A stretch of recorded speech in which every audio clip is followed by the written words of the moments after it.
Chapter 397. The elven counselors were elected, and the elves participating had to meet a series of requirements. For example, they had to be over 500 years old, have a cultivation in the third true spirit layer, have a good character, follow ancient etiquette, and have integrity. It was because of this election system that the elven counselors were all stubborn old men. The elves that reached the true spirit realm could live for around 1,000 years. The current chairman was a living fossil that was already over 1,000 years old. With the chairman's strength and abilities, living for another 300-400 years was not a problem. The vitality of the elves was too strong. This led to the slow metabolism of new elves. The new generation of elves would always be shrouded in the influence of the older generation of elves for a long period of time. The Elven Council would also change very slowly. With the control of these old elves, even if there were some radical and innovative new elves, as long as they worked with these old elves for 100 or 200 years, they would become a new stubborn old elf. The elven etiquette, the elven faith, and the elven character had already become a firm shackle. It had locked the elves of the continent for close to 10,000 years. 10,000 years was not a long time for the elven civilization. At most, it would be 10 generations of leaders.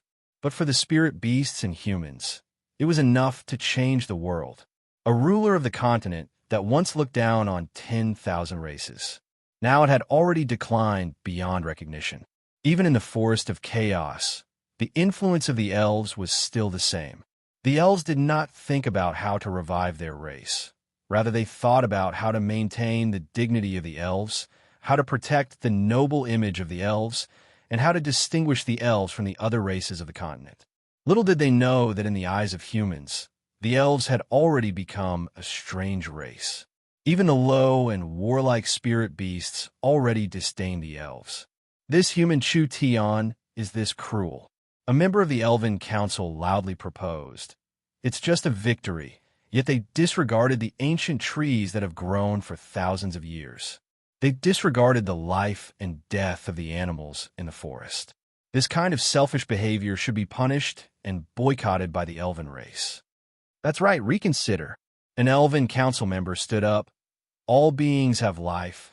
Even a stronger expert cannot casually bring disaster to other beings. This kind of cruel method is simply polluting the forest. It is a blasphemy against the forest and nature.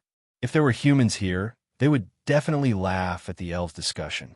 To protect a small forest, could they disregard victory? Perhaps the elves could do such a thing, but the humans would think that they were extremely stupid. An elven counselor suddenly pointed at an elder sitting next to the chairman.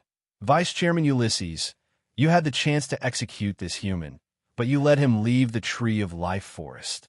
That's why all of this happened. You should take responsibility for this. Ulysses said with a frown, I have investigated the matter and have given you the report. Chu Tian's matter is pardonable, and there is no malicious intent to abduct the elves. Chu Tian is a rare talent of the human race. If the elves mishandle this matter, I'm afraid we'll be cursed for eternity. Let's not talk about Chu Tian for now. Another council member said, Vivian is the elf who has broken the rules the most in 100 years. Not only did you not punish her, you even let her go. Where was the spirit of the elves' legal system if they didn't receive any punishment for doing something wrong?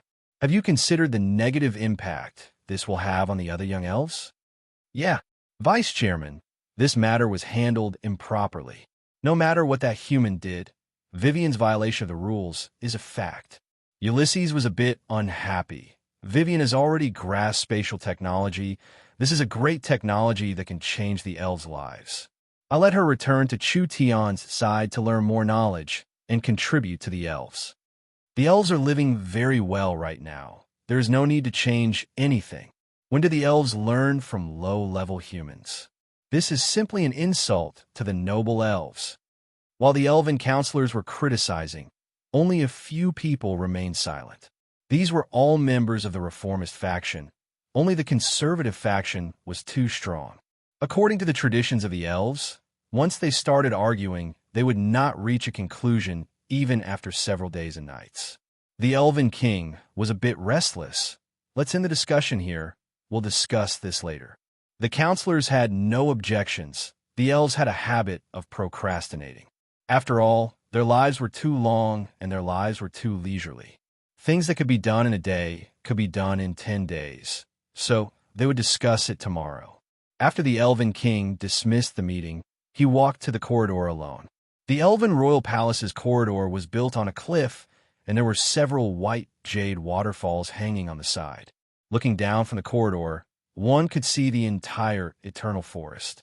The sun was releasing a glow. Every inch of the eternal forest was covered in a dignified aura. The orange sunlight of dusk shined down on the vibrant forest as the elves carved, sang, and painted. That peaceful atmosphere could make any ambitious person fall in.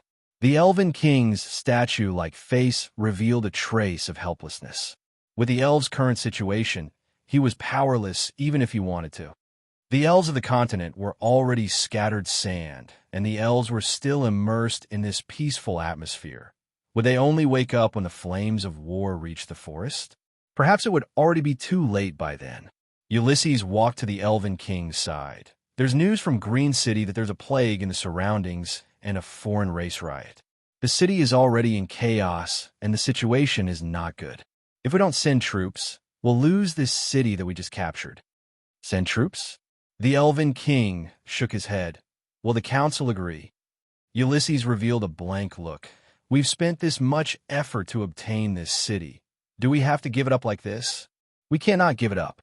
When the Elven King said this, there was a spark in his mind.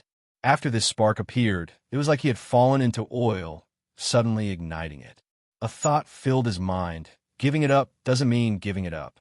It could be used for other purposes. Ulysses was a bit surprised. What did you say? The Elven King turned to look at Ulysses. I'm very interested in that human youth called Chu-Tian. They can manage a small town well, meaning they have the ability, but a small town is still a small town. Not to mention it's on the edge of the forest, so no matter how lively it is, it can't really become a big town. Ulysses could already guess what the Elven King was thinking. Your meaning is? The Elven army can't be used, so we'll find a reliable friend to help.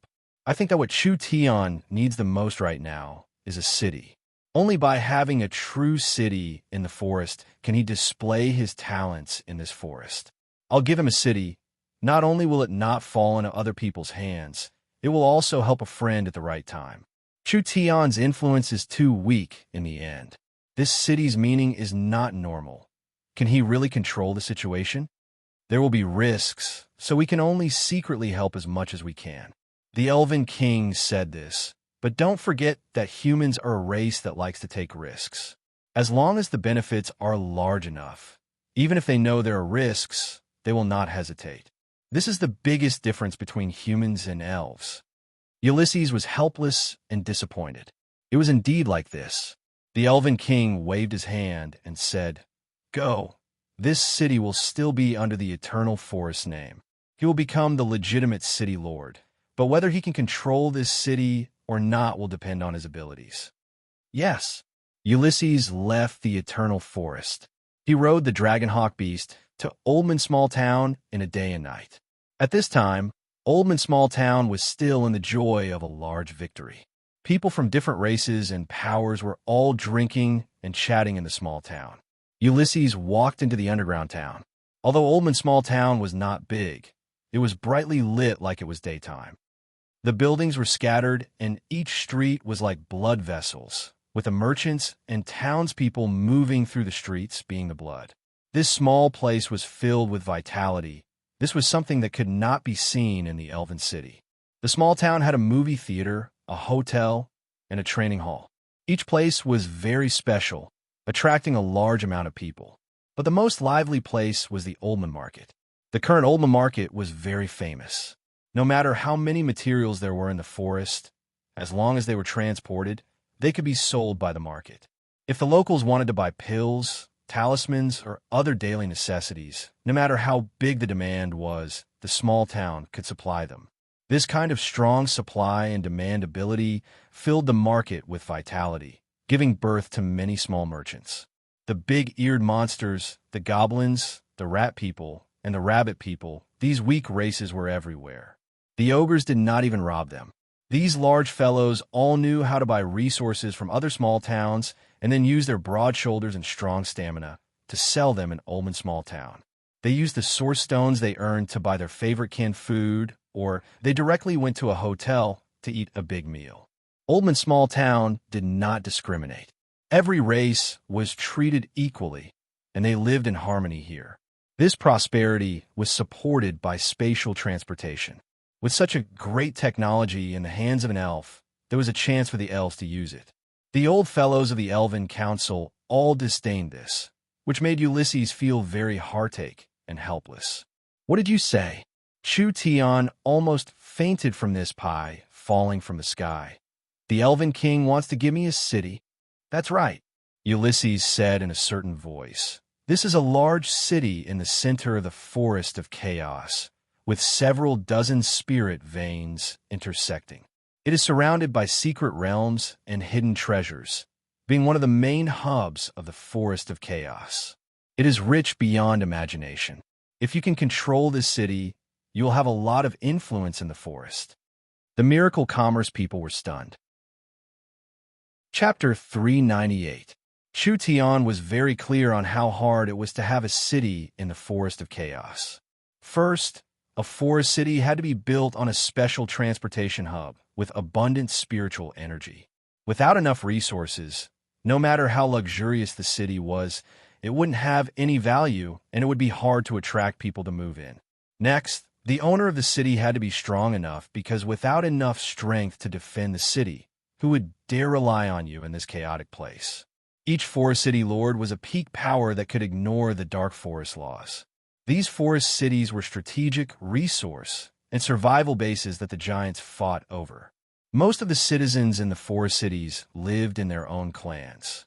For example, the Elven City, the Spirit Beast City, the Giant City, or the Sea Ray City. These races had a large population, therefore 80% of the people in their cities were from their own clans. The Dragon Lord was a special existence.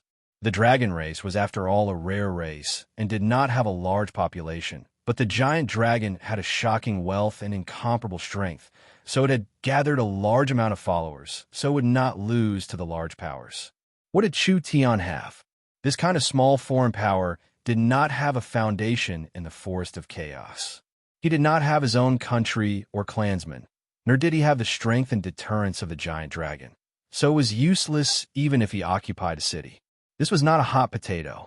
This was a ticking time bomb that could blow him up at any time. That's right. In the battle of destroying the Marauders, it had already displayed Miracle Commerce's abilities, allowing many large powers to look at Chu Tian in a new light. The Heaven's punishment had caused an earth-shattering explosion in the forest, causing many giants to be filled with fear and vigilance. But that was it. They did not attack Ullman Small Town purely because they looked down on Ullman Small Town. In the end, benefits came first in a war, so the giants did not need to cause unnecessary trouble and losses for a city on the edge of the forest. If Miracle Commerce openly occupied a city, the situation would be completely different. A race that lacked influence, foundation, and strength, it was impossible for them to have this kind of city. The special thing about the current situation was that Green City still belonged to the Eternal Forest in name. The Eternal Forest was the core of the Elven power and the Elven Imperial City. The elves had lived in the Forest of Chaos for tens of thousands of years, so the name of the Eternal Forest was very useful. No matter who attacked this city, they would be declaring war on the Eternal Forest. In this way, with the fear of harming the innocent, direct military conflicts between large forces could be avoided to the greatest extent, and Chu Tian would be under a lot of pressure. All he had to do was to be careful of all kinds of dirty tricks. However, Chu Tian was also aware of the Elven King's predicament. Green City's location was too special. The Elven Council was worried that this city would fall into the hands of the elves, and it would drag the peace-loving elves into a war they didn't want to see the most. So they would try to persuade the Elven King to give up on this city. So what if the Elven King was unwilling to give up this city? If the council didn't send troops, the Eternal Forest wouldn't be able to send troops to defend it. A city without a name could not last long. When the Eternal Forest did not come to Green City for a long time, the others didn't need to guess what the elves' attitude was. It was only a matter of time before the city was taken. Now, the Elf King decided to take a gamble. On one hand, he still emphasized that Green City was a power of the Eternal Forest, making those people afraid of Green City not dare to make a move. On the other hand, he no longer wanted to control it and gave this chance to Chu Tian and his daughter Vivian. This was a chance, but it was a very dangerous chance. Green City's current situation was like walking on a tightrope. It was very dangerous. After studying the map sent by Ulysses, Miracle Commerce came to the conclusion that it wasn't that this city was bad, rather it was too good. It was located in the center of the Forest of Chaos, which was the battlefield for the various powers of the Forest of Chaos. The Dragon's Ridge, the Eternal Forest, the Titan Mountain Range, and the Savage Highlands. These were the most symbolic powers of the Forest of Chaos.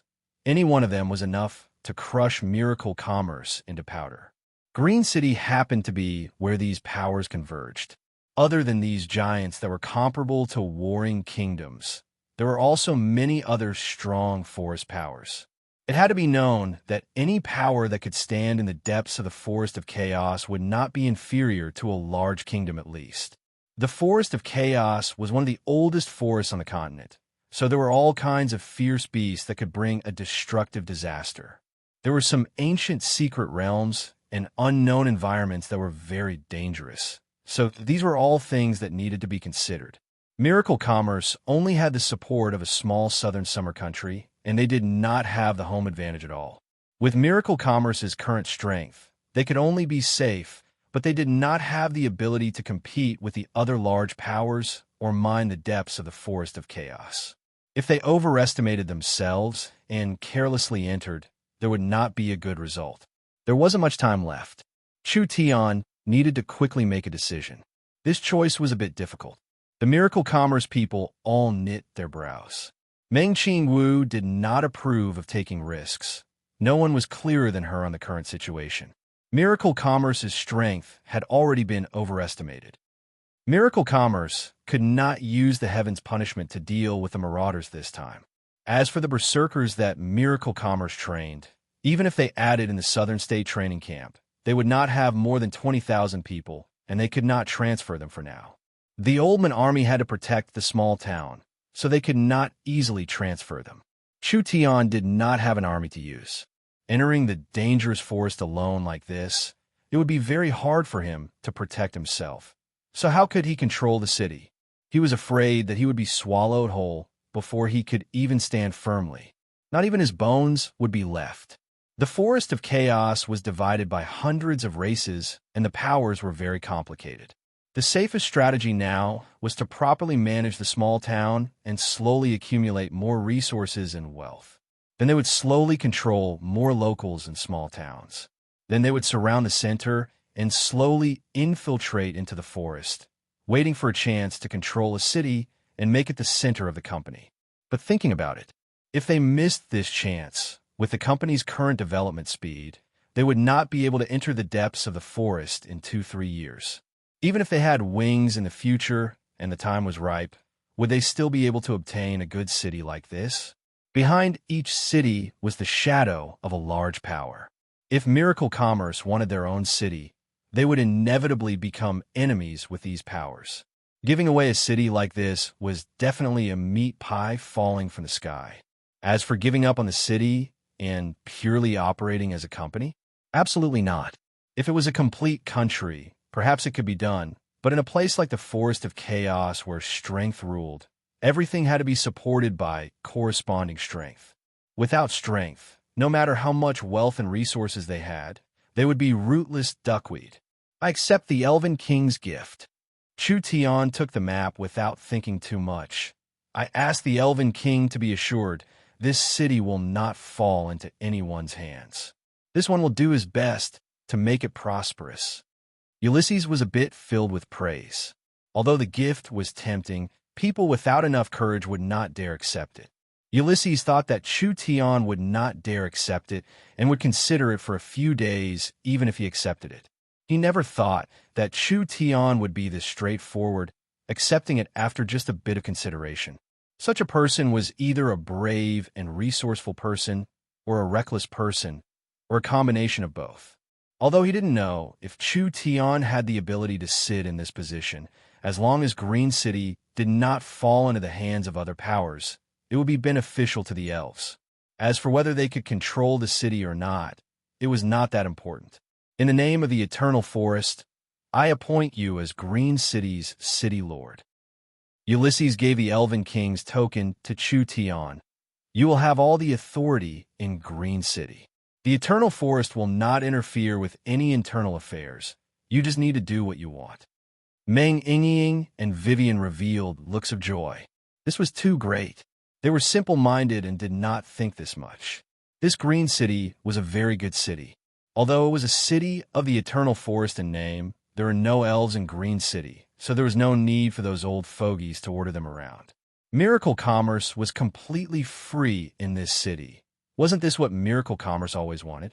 Ulysses represented the Eternal Forest and the Elven King in giving Chu Tian the position of City Lord, and giving Meng Qingwu and Vivian the position of Vice City Lord. There was no need to talk about Chu Tian and Meng Qingwu. Vivian also becoming the Vice City Lord was arranged by the Elven King. Vivian was an elf and the Elven King's daughter. If she became Green City's Vice City Lord, she would have an extra layer of protection for Green City because of her special status. Ulysses said to Chu Tian, Green City used to be a large local power, but because it had been suppressed for 100 years, Green City was obtained by the Elven King through diplomatic means. However, the old power is in a very serious situation, and there are many other powers eyeing it, so there's a lot of internal and external pressure. Other than that, there have been riots, famine, and plague recently. It is hard to accurately estimate the situation, so remember not to be in a rush to expose your identity. Observe the situation first before deciding. Although he had already guessed that Green City's situation was bad, he never thought it would be this bad. This would not be a small challenge. But Chu Tian was not afraid at all. He did not have the time or mind to slowly develop. With this kind of good opportunity in front of him, it would not match his personality if he didn't take it. As long as he found the right method, there was nothing that couldn't be done in this world. Chapter 399. Ulysses stood up and looked at Chu Tian before looking at Vivian. A complicated look flashed in his eyes. The Elven King's matter has been completed. I hope everything goes smoothly. I'll be leaving now. Vivian quickly asked, You won't stay in Oldman Small Town for a few more days? There must be many things you can't imagine here. Perhaps it can move the people in the council. Ulysses slightly shook his head. Us elves are not a race that easily accepts new things. Otherwise, it wouldn't have been like this for tens of thousands of years. I still have things to do in the Eternal Forest, so I won't stay. Ulysses still left. Everyone felt this was a bit strange. This kind of words coming from the mouth of an elf made people feel strange. Chu Tian spread out the map Ulysses left on the table. Meng Yingying came over to take a look and couldn't help letting out a surprised cry. Wah! This map is too clear. That's right, this was the most complete and detailed map of the Forest of Chaos so far. Only the elves that had lived in the Forest of Chaos for tens of thousands of years could draw this kind of map. Each special area, each special terrain, each lake, each mountain range, each city, they were all clearly drawn. The elves did not have any copying techniques. The entire map was drawn by hand. Every line and every detail was drawn perfectly and precisely. Moreover, drawing such a large map definitely required a lot of effort. This map could be called a work of art with astonishing value. Not to mention that the value of the map itself was definitely not low. Take a photo and make a few more copies. Chu Tian knew the value of this map, so he prepared to have Meng Yingying make a few more copies. However, his eyes suddenly froze as he looked at the map with a bit of surprise. What's wrong? Everyone felt that Chu Tian's eyes were a bit strange. Meng Yingying immediately asked, Is there something strange about this map? Chu Tian did not reply as he carefully observed it. This terrain was a bit familiar. He recalled the map of the continent in his mind and finally overlapped it with this area. In the end, Chu Tian was surprised to find that there were at least 7-8 overlaps that were similar. More than 30,000 years later, the forest here was basically developed, and a rich and populous country was established here. In Chu Tian's mind, it was a republic country with many races. This country was one of the top 10 wealthiest countries in the continent. The reason why this country was so wealthy was because they found a treasure left behind from the Great Desolate Era in this region. It was a true treasure trove. This place was different from any place that Chu Tian had been to before. This hidden treasure was even qualified to be written into history.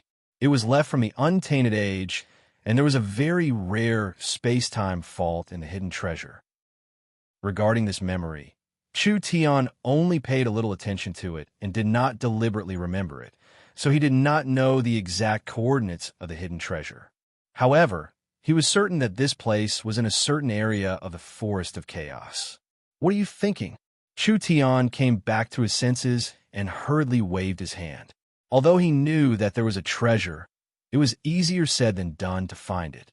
There were many treasures on the continent, but opening a treasure usually required an opportunity. Some treasures clearly knew that they were right under their feet, but they would never be able to touch them until they died of old age. The Great Desolate Era's secret could be buried in the demonic god Era's secret. This was a large attraction to Chu Tian, but he did not dare have too much hope. He could only pay attention to it in the future. If he could find some clues, then it wouldn't be a bad idea to investigate it. Chu Tian waved his hand. It's nothing. We should think about how to obtain Green City. This is something we need to solve right now. This was a very risky decision, but Meng Qingwu did not complain. She was a good assistant and a smart woman. She knew that her responsibility was to help Chu Tian with all her strength and not to question him. The risk was high, but the reward was high. This risk was completely worth it, but they had to plan it properly. Meng Qingwu studied the map over and over again, as well as Ulysses' information over and over again. Meng Qingwu immediately made several decisions. First, they would increase their food reserves. Miracle Commerce would increase the price of demon beast meat by 20%, so they could buy more demon beast meat from the locals. This food would be sent to southern Xia to be processed into canned food or other food reserves. Oldman's small town did not lack food. From the information, there were some locals near Green City that were suffering from famine. There was a need, so stocking up on food was always a good thing. Second, they would increase their weapon reserves and upgrade their weapons. The silver crystal oil mines near Oldman's small town had already begun to be mined. This kind of silver crystal oil with even higher energy was enough to create even stronger source energy weapons. Not only could they arm their own troops if they sold it in a reasonable way, it would push the situation in a favorable direction. For example, there were 2 locals that were potential enemies. What would Miracle Commerce do if they wanted to quickly eliminate them? Actually, it was very simple. First, they would use a method to provoke the 2 locals to fight, and then they would sell weapons and equipment to the weaker side, making their fight even more intense. Finally, both sides would become weaker and weaker. Not only would they reduce the number of potential enemies, they would also be able to fill their own pockets. Chu Tian had said before that the most profitable business in this world was weapons and energy. Meng Qingwu had always remembered this in her heart. The source energy weapons had always been self-produced, and now the weapons in stock were becoming more and more high-grade. With the ability to sell them, this would become an important diplomatic and defensive trump card for Miracle Commerce. Third, of course, they would make preparations and create a basic communication network. Green City was very chaotic and there were many uncertainties, so the information the elves sent was too one-sided. Oldman Small Town's army could not leave, and Southern Xia's reinforcements could not arrive in a short period of time. The most suitable method now was to send a small team that would not attract attention. They would first gather information and integrate into the situation before thinking of a way to obtain Green City. Meng Qingwu sent out a communication airship. This was the cheapest and fastest airship, and Southern Xia had already made over 10 of them. Each communication airship could cover over 10,000 miles, and these airships were enough to form a communication network deep into the forest. Meng Qingwu sent out the latest Heaven's Eye airship. These two airships could allow miracle commerce to grasp information, which was very useful in this chaotic and closed-off forest. In these few days, Chu Tian did not do anything at all. He only refined large amounts of pills and gave everyone a cultivation plan, as well as leaving large amounts of spiritual knowledge for the flower fairies to study. Just one person was enough for this trip. Although Chu Tian had not reached the true spirit realm, he already had the ability to protect himself. Rather than wasting manpower, it was better to increase everyone's cultivation and prepare for miracle commerce to enter Green City. After a few days, over 100 miles from Oldman Small Town, a Heaven's Net airship was parked in an open space. The entire airship was covered in reflective mirrors, and the surrounding environment was reflected on it. The clean and forward-looking design made it seem like it was filled with technology. Meng Yingying asked, "How long will you be gone for this time?" "It should be around 10-15 days. Chu Tian could not be sure about this matter. "Do you remember the task I gave you?" Meng Yingying nodded and said, "Relax, I will properly cultivate and help the flower fairies."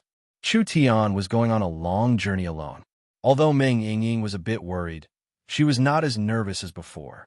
After all, she had confidence in Chu Tian, and the company had already set up a communication network, so they could contact each other at any time. They could even use the image transferring mirror to communicate with each other. "There's no time to lose. I'm leaving now." This Heaven's Net airship was what Meng Qingwu wanted to deploy, so it was on the way for Chu Tian. After all, the forest environment was too dangerous.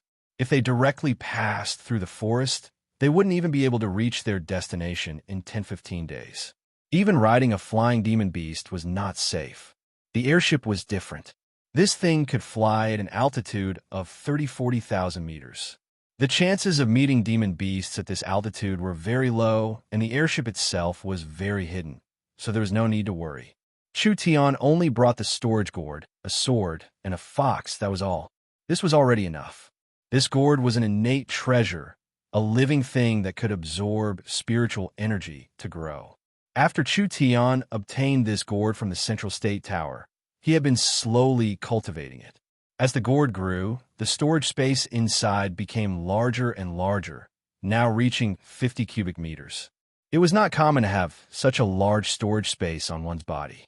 Chu Tian had enough materials to open the space warehouse several dozen times. If he really needed something, he could directly use the space warehouse to get it from the small town. It was fast and convenient. "Goodbye." Chu Tian waved his hand to say goodbye to Yingying. The airship slowly started, and it slowly rose into the sky with a gust of wind. When he saw the forest below him becoming larger and larger, Chu Tian couldn't help feeling a bit emotional. This thing was something that Chu Tian had made on a whim. He had never thought that it would have this many uses, but with the young Miss and the Yun Sek's constant research, this flying tool that Chu Tian had made on a whim had been given more and more uses. This made Chu Tian very satisfied. He had trained the Yun Sect, trained the young Miss, and trained all these helpers. Now he was starting to see returns. Chu Tian was certain that even if he disappeared now, Miracle Commerce could rely on its current technology and its ability to continuously innovate. It would still be a great company that could change the entire continent. A person's wisdom was limited in the end. But Miracle Commerce's current level was far from enough. Right now, it could only make money, gather resources, and pull in influences. It was still far from the level that Chu Tian wanted to reach, so the road ahead was still very long. This green city, Chu Tian had to obtain it. Miracle Commerce had to have a foothold. Chapter 400. Chu Tian sat on the airship, maintaining a stable speed at an altitude of 40,000 meters. The entire cruising speed was very calm, not shaking at all in the past 2 days. He either watched the scenery and ate to pass the time, or he used the image-transferring mirror to talk to Yingying and the young Miss to pass the time. The airship's design was very perfect. There was only one thing he was not satisfied with. It was too slow. Of course, the speed was relative. It had to be known that the airship had traveled in 2 days, but it would take over 10 days for a fast horse to travel in a straight line. The terrain of the Forest of Chaos was very complex, and it was not flat terrain. There were all sorts of hidden dangers, and normal horses and demon beasts like leopards would find it hard to pass through. Even if a level 2 flying mount wanted to travel this far, it would still take at least a week. Compared to this, could the airship still be said to be slow? Not to mention that the airship had an advantage that no mount could compare to, which was its incomparable safety. This was because the airship's safe cruising altitude was around 40,000 meters, and the air here was very thin compared to the ground. Even if those demon beasts that relied on their wings used 10 times their strength, they still wouldn't be able to fly at half their normal speed, or they might not even be able to fly at all. For the airship, because the air was less dense, the resistance and turbulence were less, allowing it to move forward more steadily. Only giant dragons and flood dragons could rely on yuan qi or some other special power to soar at such a high altitude. However, these legendary creatures were few and far between on the continent. In this tens of thousands of kilometers of air, the chances of encountering one were so minuscule that it was almost negligible. Chairman, we're almost there. This is already the airspace around Green City. Because we don't understand the terrain below, we can't land for safety reasons, so we can only trouble the chairman to land. Several Griffin Knights in charge of the airship helped Chu Tian open a cabin door. This was the Griffin's stable, and there was a cabin door in front of him. When he looked through the transparent crystal glass, the entire sky was a blue-white color. This was different from the blue sky on the ground, because the structure of the plane itself was a nearly circular or elliptical dimensional domain. From the point of view of the creator, it was just a large bubble enveloped by independent time and space energy. However, this bubble was wrapped in a large amount of matter. The turbid and heavy parts of these materials precipitated at the bottom to form vast continents, while the light and vast energy gathered at the top to form the sun, air, and so on. Since ancient times, no one had been able to measure the thickness of the earth. Of course, no one had been able to accurately measure the height of the sky. This was because the concept of time and space was beyond the fourth dimension. It was abstract for creatures living in a three-dimensional environment. People could not perceive the entire structure of time and space, just like how people in paintings could not perceive the three-dimensional world. Light, thunder, these positive energies all returned to the top of the vault of heaven. Darkness, death, these negative energies settled under the ground. The ordinary elements of wind, fire, water, and earth filled the entire space. This was the basic model of the world that Chu Tian understood.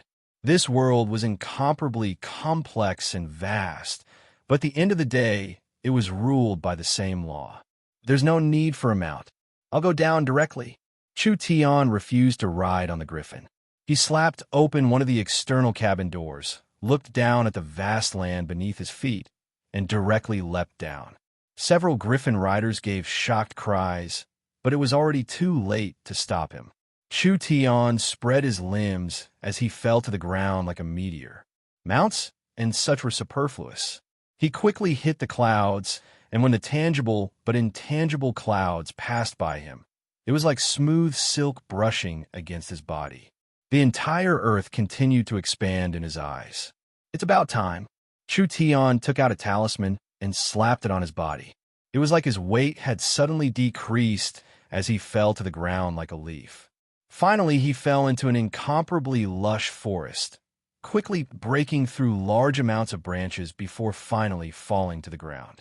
Although he had used the Featherfall talisman to reduce his weight, falling from this high up in the sky, it was like a cannonball hitting the ground, creating a small hole.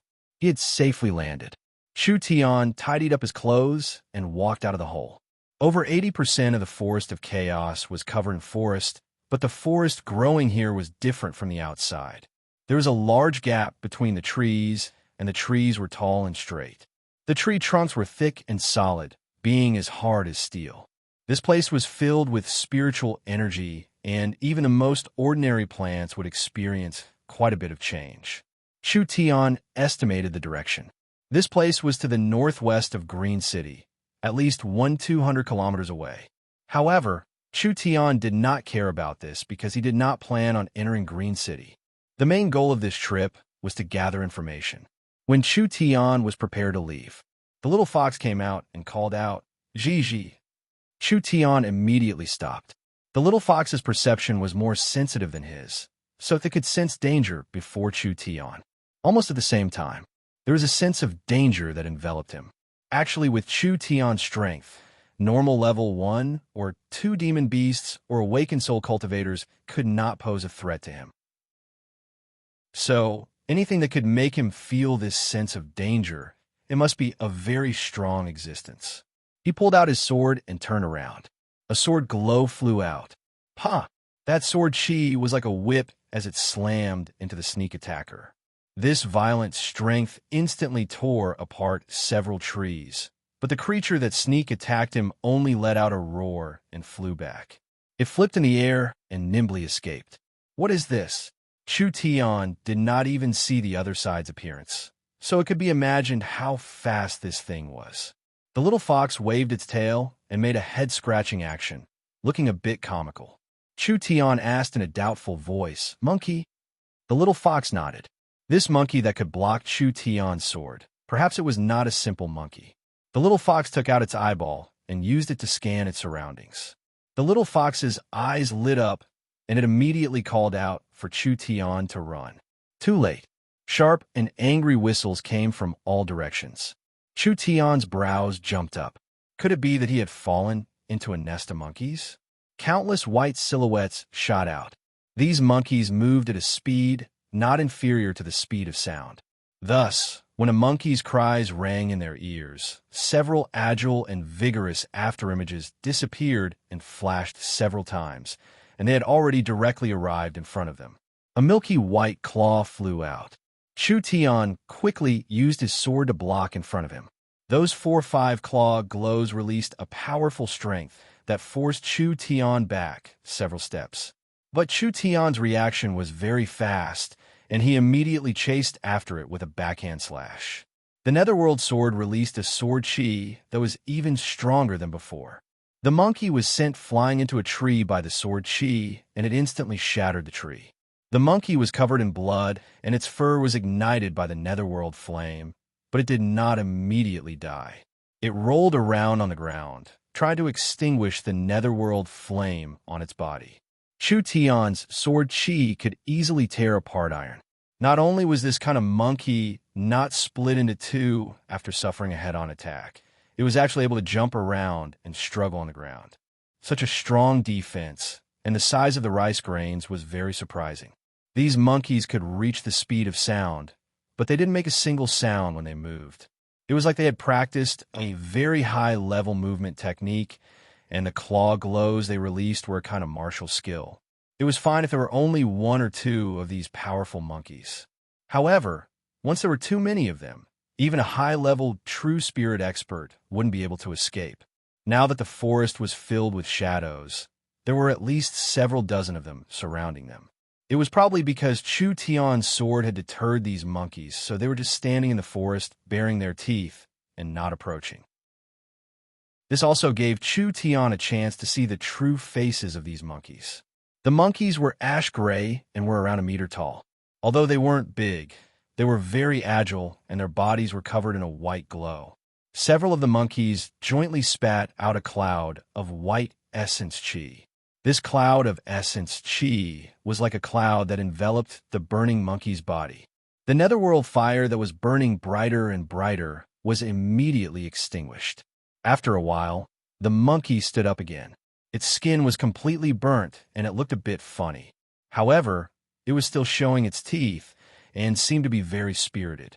Chu Tian was a bit shocked seeing this. They could actually heal each other?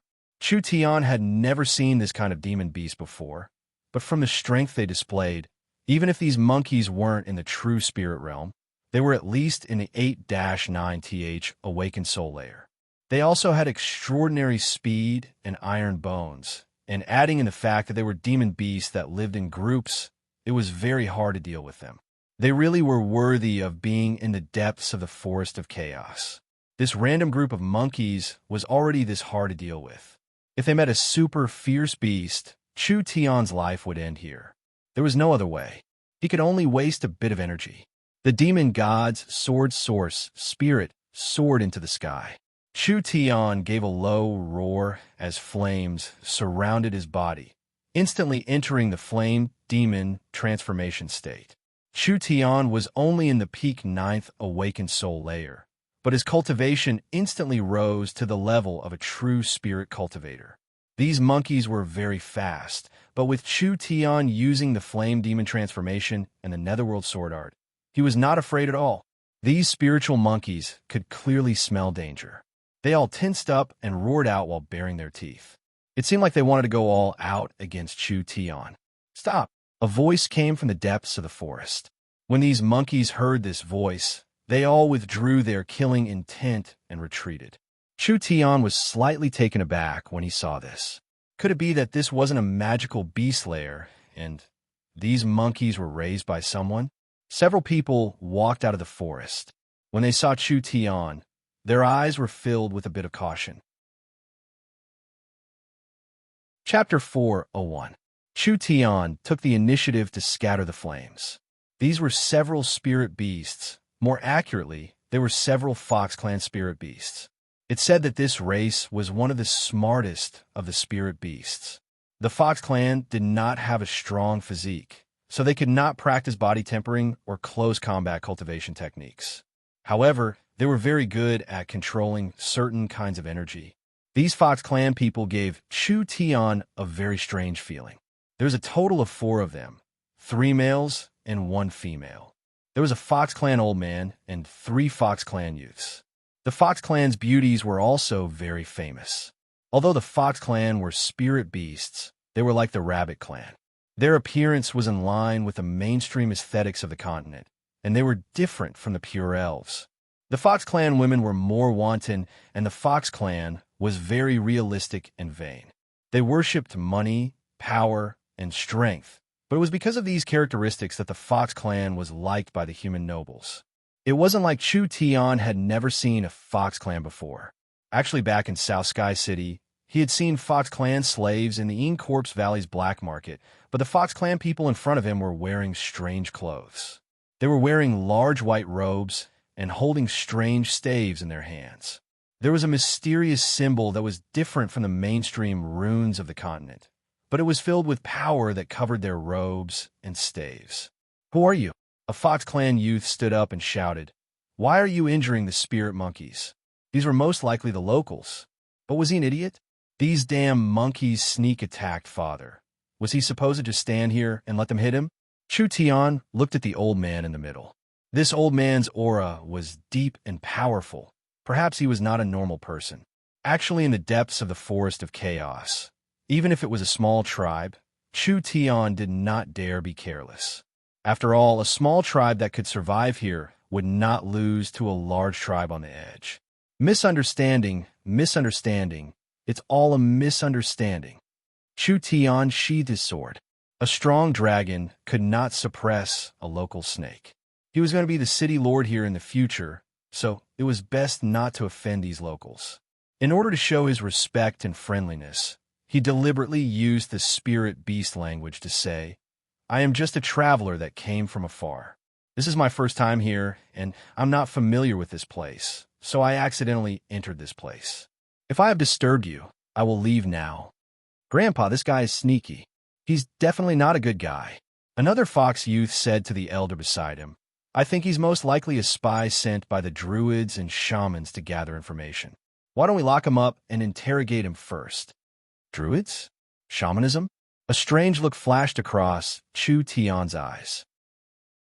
He had seen these 2 terms in ancient books, but he didn't expect to see them in real life one day. This surprised Chu Tian a little. However, did these ancient sects still exist in this era? The fox elder had clearly noticed the strange look in Chu Tian's eyes. How could an outsider know about druids and shamans? Don't you think that you're trying to hide something? This time, it was really a misunderstanding. The situation is very tense now. I'd rather kill the wrong person than let them go. The fox elder instructed the fox lady beside him in a low voice, "Dolores, go and capture him." The oldest of the 3 fox youths as well as the only female among them, walked out.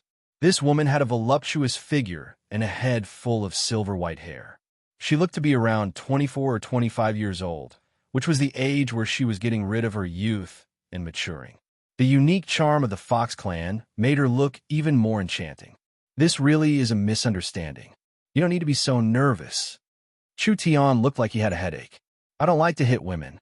Dolores didn't waste any words. She took out a bottle filled with incantations. Chu Tian couldn't recognize the strange incantations. From a style, it seemed to be quite ancient. Perhaps only the young miss would be able to recognize its origin. However, what really attracted Chu Tian's attention was not the incantations on the bottle, but the thing inside the bottle. It was a ball of purple soul energy. A small bottle could contain soul energy? These natives were pretty good. Dolores held the bottle with both hands and devoutly chanted, "Great demonic god, please hear my call and bestow me with great power." The small bottle quickly lit up. Chu Tian frowned. This was the first time he had encountered a move that even he couldn't understand. The bottle cap was suddenly pushed open by a surge of energy. The soul dispersed evenly into the air, and Dolores seemed to be focusing on elemental energy inside. The originally transparent soul body was like an empty water bottle that was suddenly filled, and it finally transformed into a huge green creature. It landed on the grass, and a wave of fiendish aura pervaded the air. This was a 6-meter-tall mantis. It seemed to have a physical form, but it wasn't a specter, nor was it a physical life form. It existed in a special form between the two. Chu Tian was dumbfounded. Soul secret technique? Necromancy secret technique? No, it didn't seem like it. What kind of strange move was this? While Chu Tian was in a daze, the mantis waved its arm, and 2 green energy blades quickly flew out. Wherever they went, 2 deep marks were left on the ground. Chu Tian had no choice but to slash out with his sword again. The netherworld sword released an intense flame, and the energy blades were cut in half. The mantis flew into the air with extreme speed. The 2 dark green blades wildly slashed out like a wild storm. Chu Tian quickly waved his sword left and right. In just a breath's time, the blades clashed several dozen times, and the sharp sword chi destroyed the surrounding trees. This thing was not weak. It was at least in the peak 9th awakened soul layer. Chu Tian did not want to offend these natives, so he did not release his soar spirit and did not use his full strength. If this young fox woman had this kind of method, then how strong was the old man behind her? Even if he used his full strength, he might not be able to win. This kind of situation was not good for him. The fox youths saw that the illusory mantis could not take down Chu Tian after a long time, so they immediately took out a whistle-like tool from their chests and blew on it. The vigorous monkeys came back. Take him down. This mantis was a bit strenuous. If these damn monkeys attacked together, it would be a mess. Fox, what are you looking at? It's time for you to make a move. The little fox stretched out a claw and gave a yawn. Then it casually took a deep breath, and the incomparably fierce mantis body suddenly exploded. It turned into smoke and was swallowed into the little fox's stomach. Dolores's expression changed. My illusory mantis. The little fox suddenly spat out the soul it had sucked into its stomach. The soul turned back into a giant praying mantis, but it was different from the energy praying mantis from before. The praying mantis that the little fox had summoned was completely solid. It was almost exactly the same as a living phantom mantis. Its aura, strength, and abilities were all perfectly similar to the illusory mantis when it was alive. This was simply a living creature. It was at least several times stronger than the one Dolores summoned. As for the surrounding monkeys, the little fox revealed a look of disdain and suddenly jumped into the air. Its small body instantly turned into a large fox as it landed on the ground. Its 3 white furry tails swayed behind it, and its 2 eyes released a strange green glow as an invisible energy was released. The spiritual monkeys that were prepared to attack Chu Tian trembled. When they landed on the ground, their eyes had all turned green. It was clear that their minds had been controlled. They all lined up in front of the fox, obedient as if they were the fox's pets. The fox licked its claws and looked down at the fox people with a condescending gaze. Its gaze clearly said, "You jumping clowns, you still dare to use this kind of insignificant skill in front of this fox." Chu Tian was stunned. Damn, when did this fox become this strong? When a mantis was summoned, it was already close to the true spirit realm. As for the several dozen white spiritual monkeys, they were all at the 7th to 8th awakened soul layer. Chu Tian also noticed that when the little fox first transformed in southern Xia, it only had 2 tails, but now it had 3 tails. Going from a 2-tailed fox to a 3-tailed fox, didn't that mean its strength had increased by a level? The food it ate in the Flower Fairy tribe was enough to make several true spirit realm experts. It seemed like it wasn't completely wasted. Now, it wasn't just the youths of the fox race who were stunned. The eyes of the fox race elder, who had been extremely calm the entire time, nearly popped out. He shouted with an agitated expression, "Demon God! It's the demon god! This is the great demon god!" The old foxman kneeled down in excitement. The 3 fox youths also had faces filled with shock. This mysterious fox's strength and appearance was very similar to the legendary king of 10,000 demons. Could it be that the demonic god had returned to this world? The little fox's eyes were filled with suspicion. It didn't know what these fellows were doing. Quickly go. Immediately inform the others to welcome Sir Demonic God. With the demonic god's descent, our sect will prosper. After a few minutes, several thousand fox people wildly ran out. When they saw the little fox, they all knelt down on the ground and shouted, "Long live the demonic god," their faces filled with sincerity. The little fox did not understand what was happening at first, but with its intelligence, how could it not understand? These fellows clearly worshipped it. Since they worshipped this fox, how could this fox not accept it? The old foxman excitedly said, "We didn't know that the demonic god had descended. We have offended you. We ask the demonic god to forgive us." These fox people all looked at it with fanatical expressions. The little fox gave a snort, not used to this kind of scene. Chu Tian did not understand what was happening, but these Fox Clan spirit beasts seemed to worship this damn fox, so it saved him some energy. He immediately walked forward and said, Everyone, I've already said that this was a misunderstanding. Since this damn fox, this demonic god is someone you know, that means we are not enemies." Right. Quickly invite the demonic god into the temple. We will use all of our clan's power to worship the demonic god." The little fox was surrounded by a group of fox people as it swaggered away, leaving only Chu Tian to stare at it from the side. In his impression, the Fox Clan was one of the smartest races on the continent. They did business and were very shrewd. But why were these Fox Clan idiots? How did this damn fox look like a dog fart demonic god? Chapter 402. Did you make a mistake? Chu Tian couldn't help asking Dolores beside him. How does this fellow look like a god? Dolores had a pious expression. When she heard Chu Tian say this, she angrily glared at him. "You dare insult the great demonic god. You are becoming enemies with my demonic god religion." Demonic god religion? He'd never heard of it before. But it should be a religion similar to the druid religion or shaman religion. This was not a human sect like the Tianma cult. There was a fundamental difference between the two. Sects mainly relied on passing down cultivation techniques, so their members were very concentrated, belonging to a very high degree of power.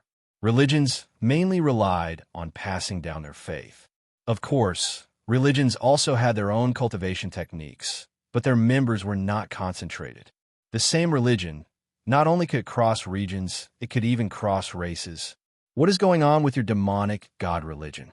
Chu Tian ignored Dolores's hostile gaze. There's also the druids and shamans. How many religions are there in this place? Dolores didn't want to talk to this fellow who injured the spirit monkey and disrespected the demonic god, but the demonic god was brought here by him, so Dolores could only give a simple explanation. It turned out that religion was very popular in the depths of the Forest of Chaos.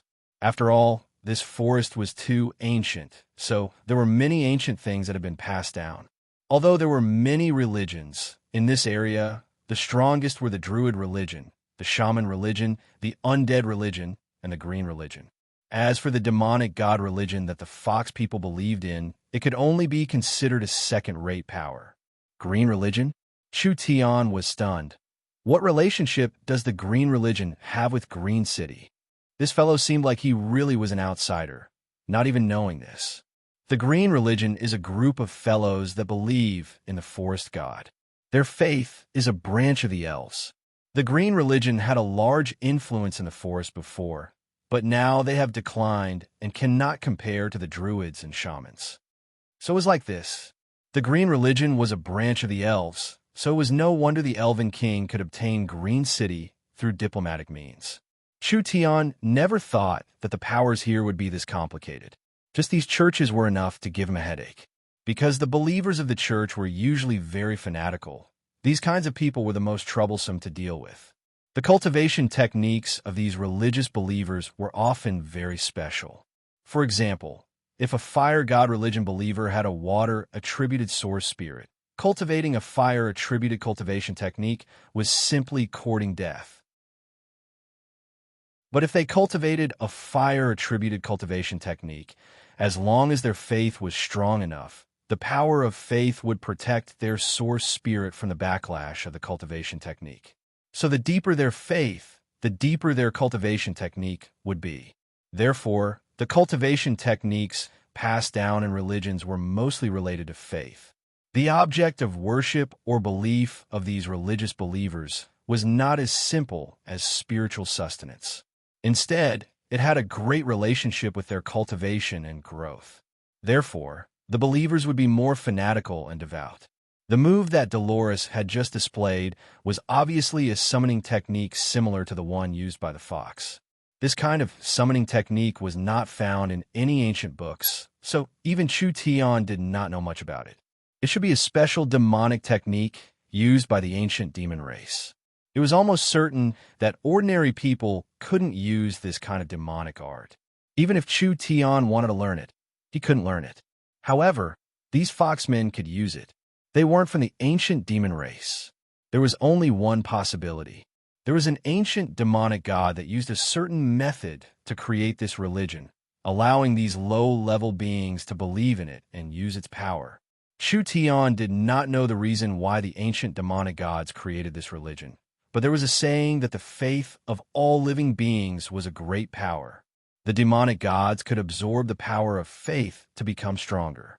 Looking at it like this, the little fox's ancestor might really have some relationship with these foxmen. There was a tall temple in the center of the native tribe. The temple was made from the bones of giant beasts and giant boulders, being over 100 meters tall. It was very grand and magnificent, but looking at how it had been eroded by the wind, this temple had a very long history. This tribe was very small, with a total population of less than 20,000 people. Don't think that they were easy to bully just because they were small. The entire tribe was filled with devout believers of the demonic god religion, and most of them could use their souls to summon demon beasts to fight. Other than that, the demonic god religion was also proficient in taming beasts. Just like the spirit monkeys outside the forest, they were all tamed by the demonic god religion, so they could not be underestimated. At least they could sweep through any tribe on the outside. The little fox had already turned back to its original form. It was only the size of a palm, but it was sent to the high platform by the zealous believers, receiving the prayers of all the fox clansmen. The little fox also quickly got into its role. Although it was only a little big, it curled its tail and sat upright on the ground. Its pair of black eyes were shining, and it had a dignified posture like a lion. It swept its gaze across the crowd and then raised its paw, indicating for everyone to rise. Chu Tian rolled his eyes, too lazy to watch this fox act cool. He walked around by himself. There were many totems in this temple, and the one that appeared the most frequently was a fierce and majestic nine-tailed demon fox. The young miss had records of the nine-tailed demon fox in her heavenly book memories. It was said that in the ancient demon race that coexisted with the demons and gods in the great ancient era, the nine-tailed demon fox was the ruler of 10,000 demons, the king of 10,000 demons. They grasped all the powerful demonic techniques of the demon race, and their might could even make the demons and gods retreat. It seemed like the little fox really was the descendant of the nine-tailed demon fox. Chu Tian was still a bit confused. The nine-tailed demon fox's descendant had been bred in a 10,000-year-old corpse for 10,000 years. After being born in this kind of evil environment, not only did the little fox have its ancestors' abilities, it also seemed like it had the ability to break through evil energies. At this time, there were excited and joyful cheers coming from the temple. The little fox was on a stone slab, using its nails to write a large piece of strange content. Chu Tian did not recognize any of these words. It should be the language of the demon race. From the looks of joy in the believer's eyes, this should be how to use a certain demonic technique. These believers all bowed their heads in thanks. When the ceremony finished, the Fox clan's men, women, and children all brought in all kinds of good things. There were treasures, spiritual fruits, crystals, and demon jades, all of which were used to worship the little fox. The little fox was happy to the point of forgetting home. It had never been worshipped like this before, with all these good things being given to it. Compared to this, its master was too vile, beating it for eating too much. The little fox's proud appearance made Chu Tian want to punch it, but Chu Tian was very clear in his heart that if he beat the fox in this situation, he would be beaten up by the crazy believers. He had to endure it for now. In the end, this was an unexpected harvest. Chu Tian came to Green City to gather information and also to see if he could rope in a few locals, but he did not have much hope because the locals here were very strong, and it was not easy for an outsider like Chu Tian to enter. Now, it was good. He had saved quite a bit of effort. This demonic god religion was weak, but being able to establish themselves here meant that they had some strength. Moreover, they had lived here for many years, so they had a good understanding of the situation around Green City. They were the allies that Chu Tian needed the most. Everyone should have seen that I and your demonic god religion are companions, so we are not enemies. When these words were said, everyone was stunned. They all looked at the little fox that was gorging itself on the food. The little fox felt everyone's gaze and suddenly looked up at Chu Tian. Its heart instantly bloomed with joy. Master, master, I never thought that there would be a day where you would ask this fox for help. As long as this fox gives the order, I will strip you naked and spank but to take revenge for you spanking my butt. Chu Tian's eyes flashed with an ominous glow as he looked at it. The little fox gave a snort and could only nod before continuing to eat. The old fox man, who was also the high priest, quickly stood up. Since your excellency is the demonic god's friend, of course you are our most respected guest. If there is anything we can help you with, our demonic god religion will not decline. This was more like it. Chu Tian cleared his throat. Since the high priest has said this, I will honestly introduce myself. Actually, I am the new city lord of Green City, and I came here alone this time, mainly to inquire about the situation. Green City's city lord? Everyone looked at him with a strange expression. When did the Green City's city lord become a human? Wasn't this city taken by the elves a few days ago? The elves and humans did not have a good relationship. It could even be said to be very unfriendly. How could the elves give an important city like Green City to humans? However, they had no choice but to believe it. Chu Tian directly took out the Elven King's token. The fox people were in an uproar. They never would have thought that this young man would actually be the Eternal Forest City Lord. If he really became the City Lord, then the surrounding 1,000 miles would be his territory. These demonic god religion followers would naturally be under the City Lord's control. The high priest was the calmest as he gave a few soft coughs. Although your excellency is the City Lord, with Green City situation, it won't be easy for you to sit on the City Lord's throne. Chu Tian liked dealing with smart people. This would save him a lot of effort. Although most of the fox people were acting like a group of idiots, worshipping this damn fox and fawning over him. The fox race had the highest intelligence among the spirit beasts. This was a very smart race, and as long as they were properly trained, they would become natural profiteers or sly politicians. For the high priest to be the leader of these people, he could naturally see the relationship between their demonic god and this young man. The demonic god had come with this young man, and from the young man's disrespectful gaze towards the demonic god, perhaps even their demonic god had a compromise with Yao. This young man claimed to be Green City's city lord, but he came alone without any troops. Although his strength wasn't bad, it was only not bad. Just the demonic god religion alone had over 50 people that could deal with him. He most likely had the qualifications to be the city lord, but he didn't have the strength to sit on that position, so he came alone to scout. If they helped him when he didn't have the strength to become the city lord, then when this person became the Green City's city lord in the future, wouldn't it be very helpful to the demonic god religion? Chapter 4:03. Chu Tian temporarily stayed in the Fox clan's tribe. The little fox lived the life of an emperor, and each fox clan treated it as a spiritual god. The little fox would teach its followers demonic techniques from time to time, and there were some demonic techniques that it couldn't even use, but these memories had been engraved in its soul since it was born. The followers became even more fanatical. Everyone could see that the little fox was still in its infancy, but they could be sure that it was the descendant of the demonic god religion's great demonic beast. Just based on this, the little fox had the qualifications to sit in the temple and accept the worship of all the believers. Chu Tian was collecting information on Green City while understanding the Fox clan's strength. The Fox clan was not weak. They only had 20,000 people and several true spirit realm experts.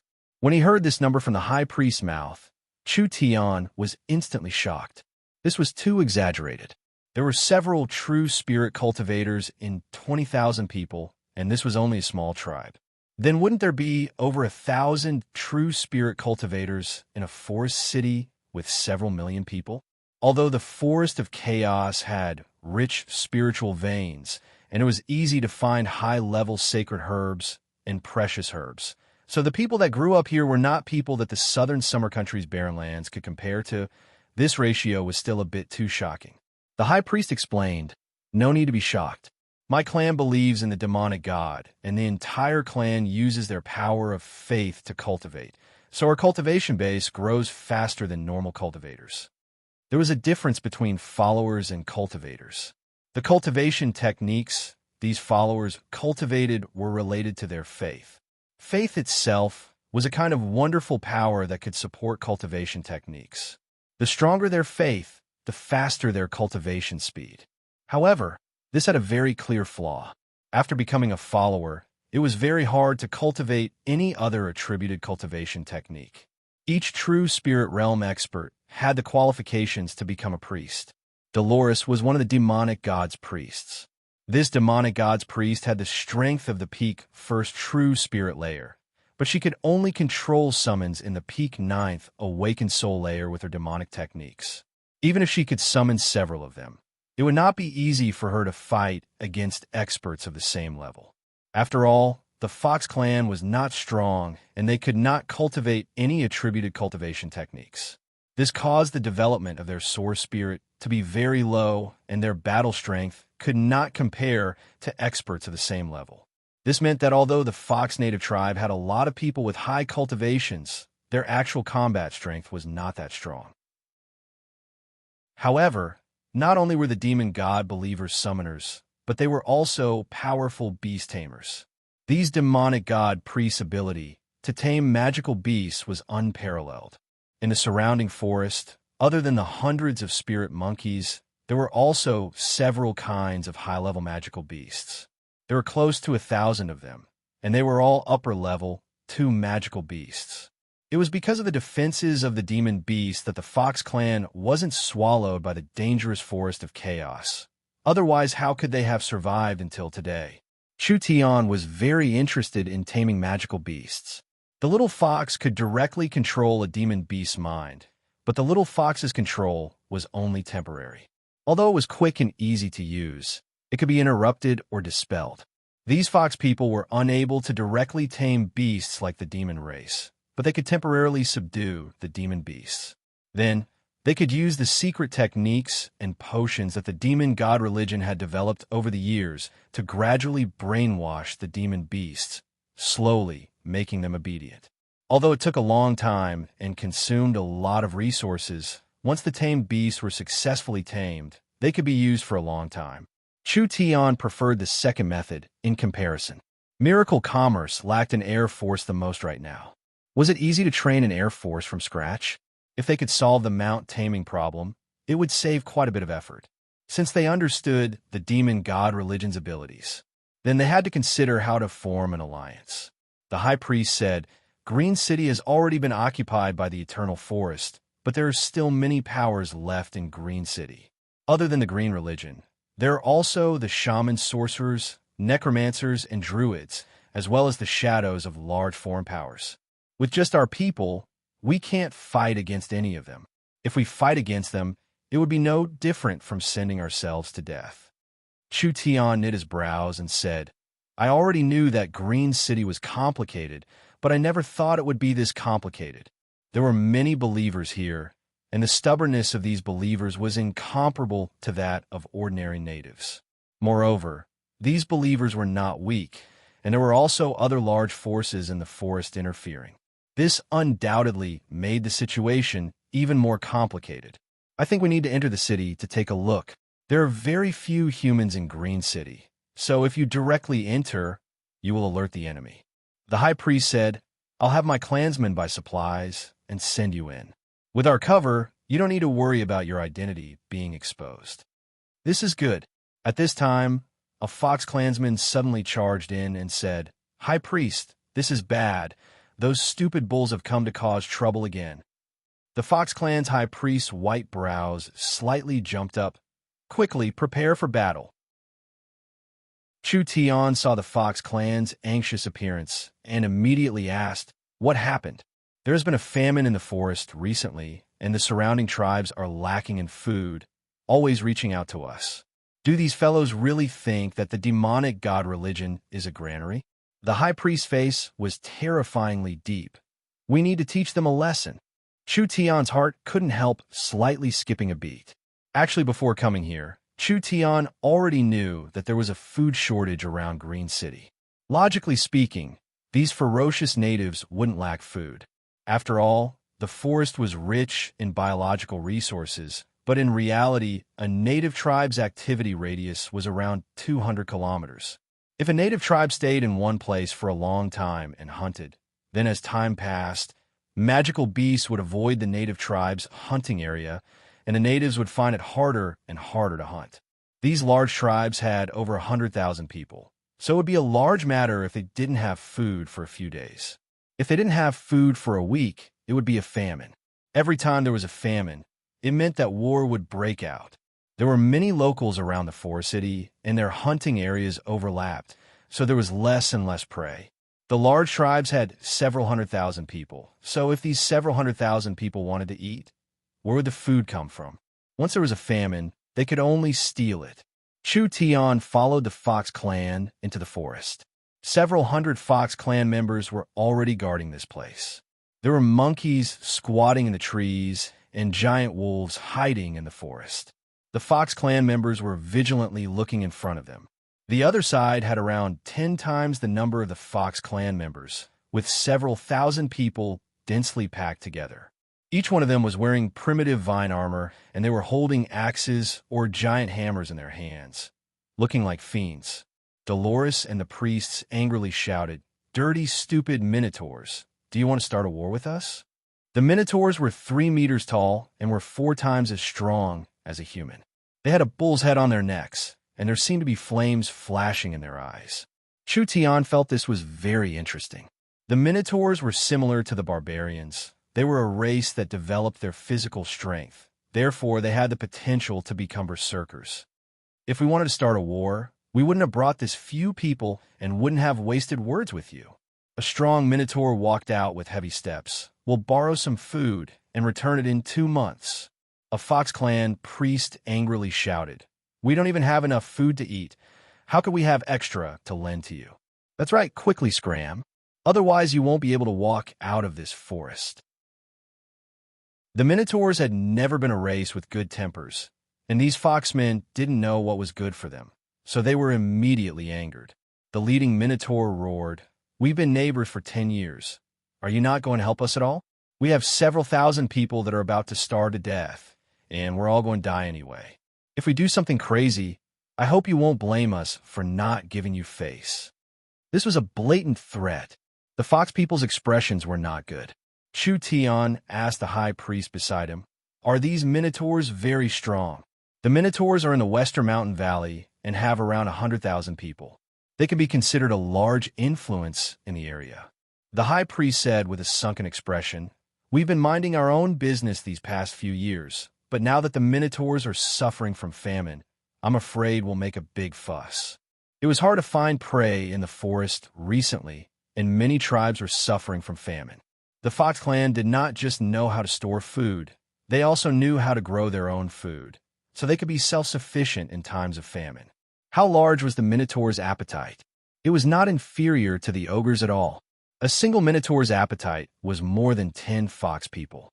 If the Fox clan supported the Minotaurs, how could the Fox clan survive? Dolores's enchanting face was filled with anger.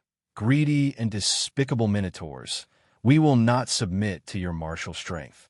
If you dare make a move, we'll make it so you won't be able to return." Most likely feeling the killing intent from the Fox people. The surrounding monkeys and wolves in the forest all gave low roars. The Minotaur's eyes were red from hunger. They had gone to the surrounding tribes, and most tribes were unable to protect themselves, so they were not willing to lend them food. In comparison, the Fox clan was easier to deal with, so since they wouldn't give it to them, they would steal it. The killing intent released by the Minotaurs made the hearts of the Fox clan members sink. A bloody battle was hard to avoid. Although similar things often happen in the forest, with the Fox clan's current population, it would be hard for them to support this kind of bloody battle. If the tribe shrank even further, perhaps they wouldn't even have the qualifications to stand here. Why would we need to fight for a bit of food? Who is it?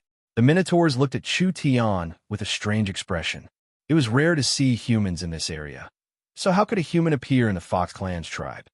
"I'm a merchant, so you can think of me as a food merchant." Chu Tian smiled as he looked at the large Minotaurs. His smile had a bit of a treacherous feel to it. "I can provide food for the entire tribe to eat, but I just said that I'm a merchant and not a philanthropist. Do you understand what I mean?" Chapter 404. The Minotaurs filled with killing intent were suddenly stunned. This was the depths of the forest of chaos. It was not the territory of humans. Therefore, humans were rarely seen. Anyone that could come here was a very powerful person. So who would come to this place to be a food seller? Would they transport food from tens of thousands of miles away? Or would they buy and sell food in the forest? This kind of behavior was like a treasure hunter that had finally found a treasure after a long time. But in the end, they had to move a stone back. This was completely different from cleaning up. The locals all knew how difficult and dangerous it was to pass through the forest of chaos. Even the locals that had lived here for generations did not dare try it. Humans did not hesitate to take risks to come here. There were countless heaven and earth treasures. Even leather, wood, and ores were all profitable businesses, so why do they need to buy food? The Minotaurs stared with wide eyes as they panted and said, "No matter who it is, playing with the Minotaurs will result in them becoming a meat patty." The Minotaurs had a fierce expression, but Chu Tian ignored it with a calm expression. "One day, no. Give me half a day to prepare. Send a large amount of food to the Minotaurs, and then we'll discuss the price. How about it?" Although reason told the Minotaurs that this matter was impossible, and it was definitely this human doing something, humans were famous for being sly on the continent.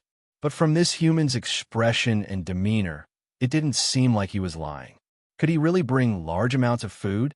The Minotaurs had over 100,000 people, and the amount of food they needed was enough to feed a human city of over 2 million people. Why do we believe a human? Why don't you believe him? Even if you want to attack the Fox clan, just your several thousand people aren't enough. Why don't you go back and wait for half a day? Half a day.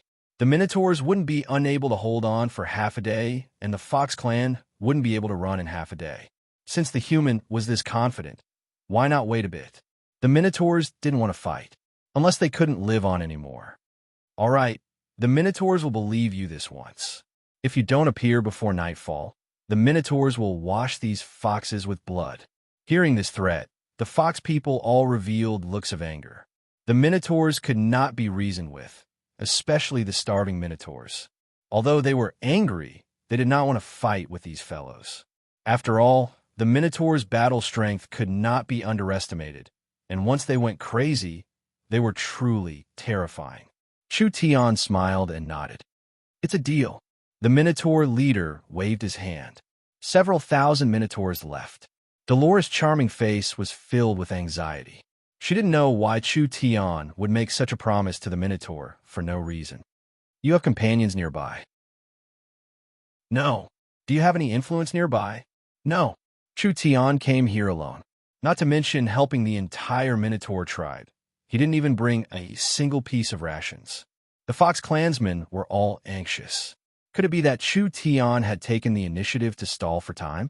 Not only would this not solve the urgent situation, once the minotaurs found out that they had been tricked, they would explode with 10 times the anger and craziness to trample over the fox clan with their personalities. The high priest tightly knit his brows. Although he was filled with worry, he could see that this human Chu Tian was not simple. Chu Tian had been appointed as Green City's city lord, so the Fox clan would be an important ally and helper. He had no reason to mess around with this matter. So what was he thinking? Dolores couldn't keep her calm. Then what did you promise the Minotaurs?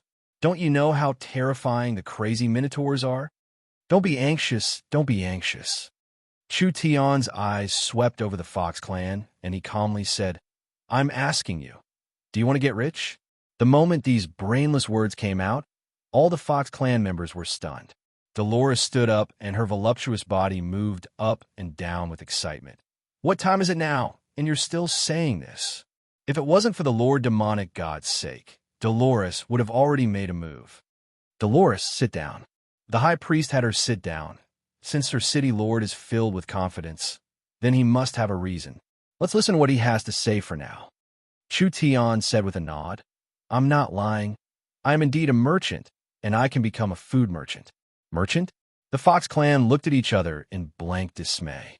The elves hated human merchants the most because nothing good ever happened when human merchants came into contact with the elves. The most profitable business in this forest was human trafficking, and whether it was the Fox clan or the elves, they were the main prey of these human traffickers. How could this kind of human be given the city lord status by the elven king? Actually, it's not hard to deal with these tribes. Chu Tian said in a meaningful voice, I've also found that it's very easy to get rich here. Dolores asked, How are you prepared to deal with the Minotaurs? They aren't easy to fool. Fool? Sorry, I'm an honest and trustworthy person. Chu Tian didn't want to explain it too clearly. He took out materials from a gourd. Please move aside. Several prepared array flags were placed in the ground. When the array flags were activated, large amounts of runes were released in the center, finally forming a source energy array that caused spatial energy fluctuations. Then Chu Tian placed an energy pillar at the base of the array to provide it with energy. Open. Chu Tian gave a low roar. Although Chu Tian didn't have true spirit-level strength, with the prepared array flags, he could still quickly create a spatial array to open the space warehouse. He had already used the communication device to contact the young miss. So when Chu Tian opened the space warehouse, there were over 100,000 cans in the 1,000 cubic meter space. These cans were not traveling cans, but rather storage cans. The former were small cans that adventurers, mercenaries, and adventurers would carry with them, while the latter were large cans that were half a person tall and were used to store food. Over 100,000 large cans, with an average weight of around 50 pounds, poured out of the space warehouse and instantly formed a small mountain in front of the Fox clan. The Fox clansmen were all stunned. No one could understand what Chu Tian had done. It was like he was performing magic, creating all these things out of thin air. This was even more mysterious than their summoning techniques. Chu Tian opened the lid of a large can and threw it in front of the Fox clansmen from several dozen meters away. Take a look for yourselves. Dolores smelled the enticing smell of food. Could it really be food? The Fox clansmen immediately came over in curiosity. This can was filled with cooked meat, with each piece weighing over 10 pounds. It was fat and fresh, releasing an enticing smell, as if it was still steaming. It was like it had just come out of the pot. Dolores's eyes were wide open as she looked at the humans with a face filled with shock. Her eyes were not like she was looking at a human, but rather like she was looking at a monster, or perhaps she was looking at a god. She was filled with shock and joy as countless complex emotions gathered in her heart, finally condensing into a single question. How did you do it? That's not the main point. Chu Tian asked with a smile. I'll ask you again. Do you want to get rich? Late in the evening, the dark red setting sun covered the entire forest. The Minotaur tribe in the valley was covered in a gloomy atmosphere. Countless Minotaurs weakly dug at the grass and tree roots. These large fellows that even dared to attack ogres were now in a sickly and weak state. Chief, it's almost dark. Of course I know. The Minotaur chief was a fellow that was close to 4 meters tall, with a body that seemed like it was made of black steel. His 2 large nostrils would release a white mist each time he breathed, and his 2 eyes were even larger than bells, with flames of anger dancing in them. There were 2 curved blade-like horns on his head that released a cold light. It seems like that human is playing with us. That's right, the human is on the same side as the Fox clan.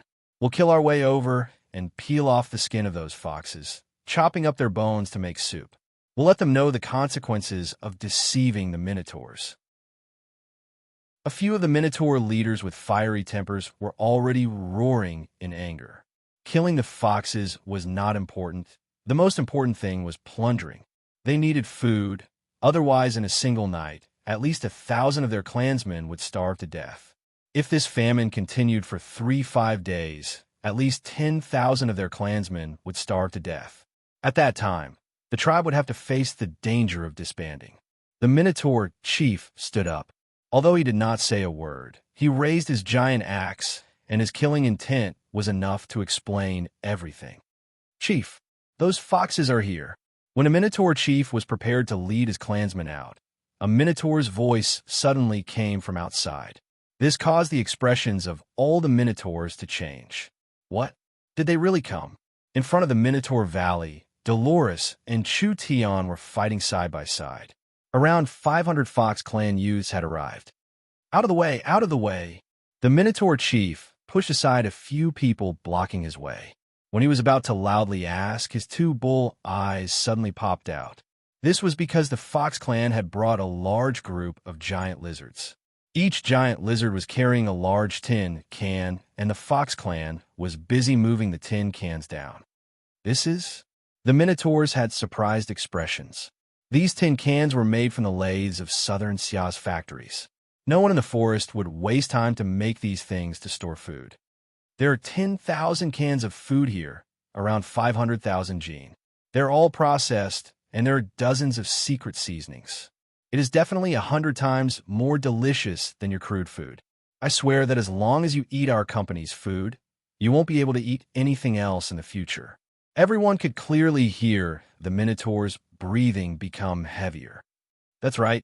I heard that the Minotaurs love strong wine, so I prepared 1,000 barrels of good wine. Each barrel is made from top-grade materials, and even in a human society that pursues a high quality of life, this is considered a pretty good wine. The Minotaur's eyes turned red, and their large Adam's apples bobbed a few times, unable to say anything. Chu Tian looked at these Minotaurs. I wonder if everyone is satisfied? The Minotaur chief couldn't help himself. Quickly give it to me. The Minotaurs almost lost their reasoning and were about to steal it. I have to remind you, don't try to steal our food. This is just the first batch, and I have plenty of good wine and meat. You can have as much as you want, but if you dare try to steal it, then I'm sorry, I won't do any business with the Minotaurs in the future. Chu Tian then added, I think that at this time, as long as we provide food as a condition, there will be many tribes interested in attacking the Minotaur Valley. The Minotaur chief's expression changed. What do you want? I don't know either. Chu Tian revealed a cunning smile. I'll have to see what you have first. Chapter 405. At night, in the Minotaur Valley, several tens of thousands of Minotaurs were celebrating. The valley was filled with the fragrance of meat and wine. Chu Tian was sitting in the middle of the valley with the Fox clan around a bonfire. Dolores was sitting on the side with her silver white hair flowing down. Her hand were holding a piece of barbecued meat as she ate it in large bites. "You really are something." Dolores was very dissatisfied looking at the Minotaur's happy appearances. It was like these bulls being happy was a bad thing for her. So she complained to Chu Tian beside her, "It's fine if you say you sent food, but these stupid bulls can eat anything. They can even digest wolf meat in their stomachs. Even the toughest blade grass is not a problem. You just had to send this good food. You're letting these fellows off too easily." After saying this, she fiercely ate a few more bites. The forest natives ate raw meat, and their food conditions were far behind. Natives were natives in the end. They couldn't compare to civilized humans. Even in human society, Miracle Commerce's source energy cooking food was the best of the best. Even for an elf who pursued a high quality of life, Vivian fell in love with the source energy food the first time she tasted it. The elves also had very high cooking skills. They could combine demon beast meat and herbs to make delicious food, but the elves' cooking process was as complicated as refining pills. How could they be like Miracle Commerce, where a single source energy array could do it? After Meng Yingying invented the canned food, Miracle Commerce built several dozen factories. These canned food factories originally required large amounts of source energy chefs to manually operate them. But now, the source energy array could be used to supply energy from the energy column, so they could be operated without human hands. Although there were no source energy chefs to control the fire, so the taste of the source energy food was not as good, it was only relatively speaking. Chu Tian did not care about the fox girl's complaints at all. This was because he had just brought Dolores with him to slaughter the Minotaurs. Because of the long period of famine, the Minotaur tribe's stockpile of precious herbs and rare materials had already been exchanged for items. But the tribe still had many treasures, especially beast cores, magic crystals, leather, and etc. These were all accumulated by the Minotaur tribe over the years. These things were not worth much here, but as long as it could be sent to southern Xia, it would be of great value. The level 3 magic beast hides were enough to create top-notch leather armors. The magic cores and magic crystals could be used in large quantities in a laboratory. In addition, there were medicinal herbs, metals, and other materials. He did some rough calculations. The canned food was worth 300 low-grade source stones, which was around 300 million gold coins in the southern summer country. This was because most of the ingredients had been bought in the forest over the past month and were mostly level 2 ingredients, so the cost was relatively high. After all, with the Minotaur tribe's strength, level 1 source energy food could not satisfy them. Chu Tian had basically emptied the Minotaur tribe. The total value of these things was around 3,000 low-grade source stones, which was equivalent to 3 billion southern summer crystal coins. Chu Tian basically didn't do anything. Oldman Small Town and Miracle Commerce were buying demon beast meat at high prices. The kingdom's mercenaries, hunters, and locals were naturally grateful to Miracle Commerce. After all, even the demon beast meat could be sold for a good price, which is a large amount of income for them. The purchased food was sent to the Southern Xia factory to be processed before being sold to the famine areas, instantly earning 10 times the profit. Moreover, the locals were also grateful to him. Chu Tian was simply an angel that fell from the sky, saving their tribe from disaster. It was rare to see such a profitable business that could earn gratitude at the same time. Now that the fox girl Dolores had thrown away her prejudice against Chu Tian, she was already a bit impressed by this human. Although Chu Tian did not tell her how to transport the food, Dolores couldn't take the initiative to ask him, so she went to find the little fox. How could the little fox keep this secret? The Fox clan had already treated it like an ancestor and worshipped it in the temple, making this fellow very proud. Dolores only gave it a little benefit, and it immediately told Dolores about the space warehouse. This space transport technology could not be compared to a miracle at all, especially in times of famine for many tribes. Chu Tian could definitely use this method to earn a large amount of money. Dolores did not say another word as she led her tribe to fight Chu-Tion. At this time, the Minotaur chief Arnold was already completely drunk. He had never thought that he would be this happy today. That human merchant had not only given the Minotaurs a pleasant surprise, temporarily relieving the famine in their tribe, he had also allowed them to enjoy delicious food that they would never be able to enjoy in their entire lives. The wine was a top-grade wine. The meat was a top-grade meat. Arnold felt a burst of sorrow. He felt like he had lived these past few decades in vain. He didn't even know what it meant to enjoy life.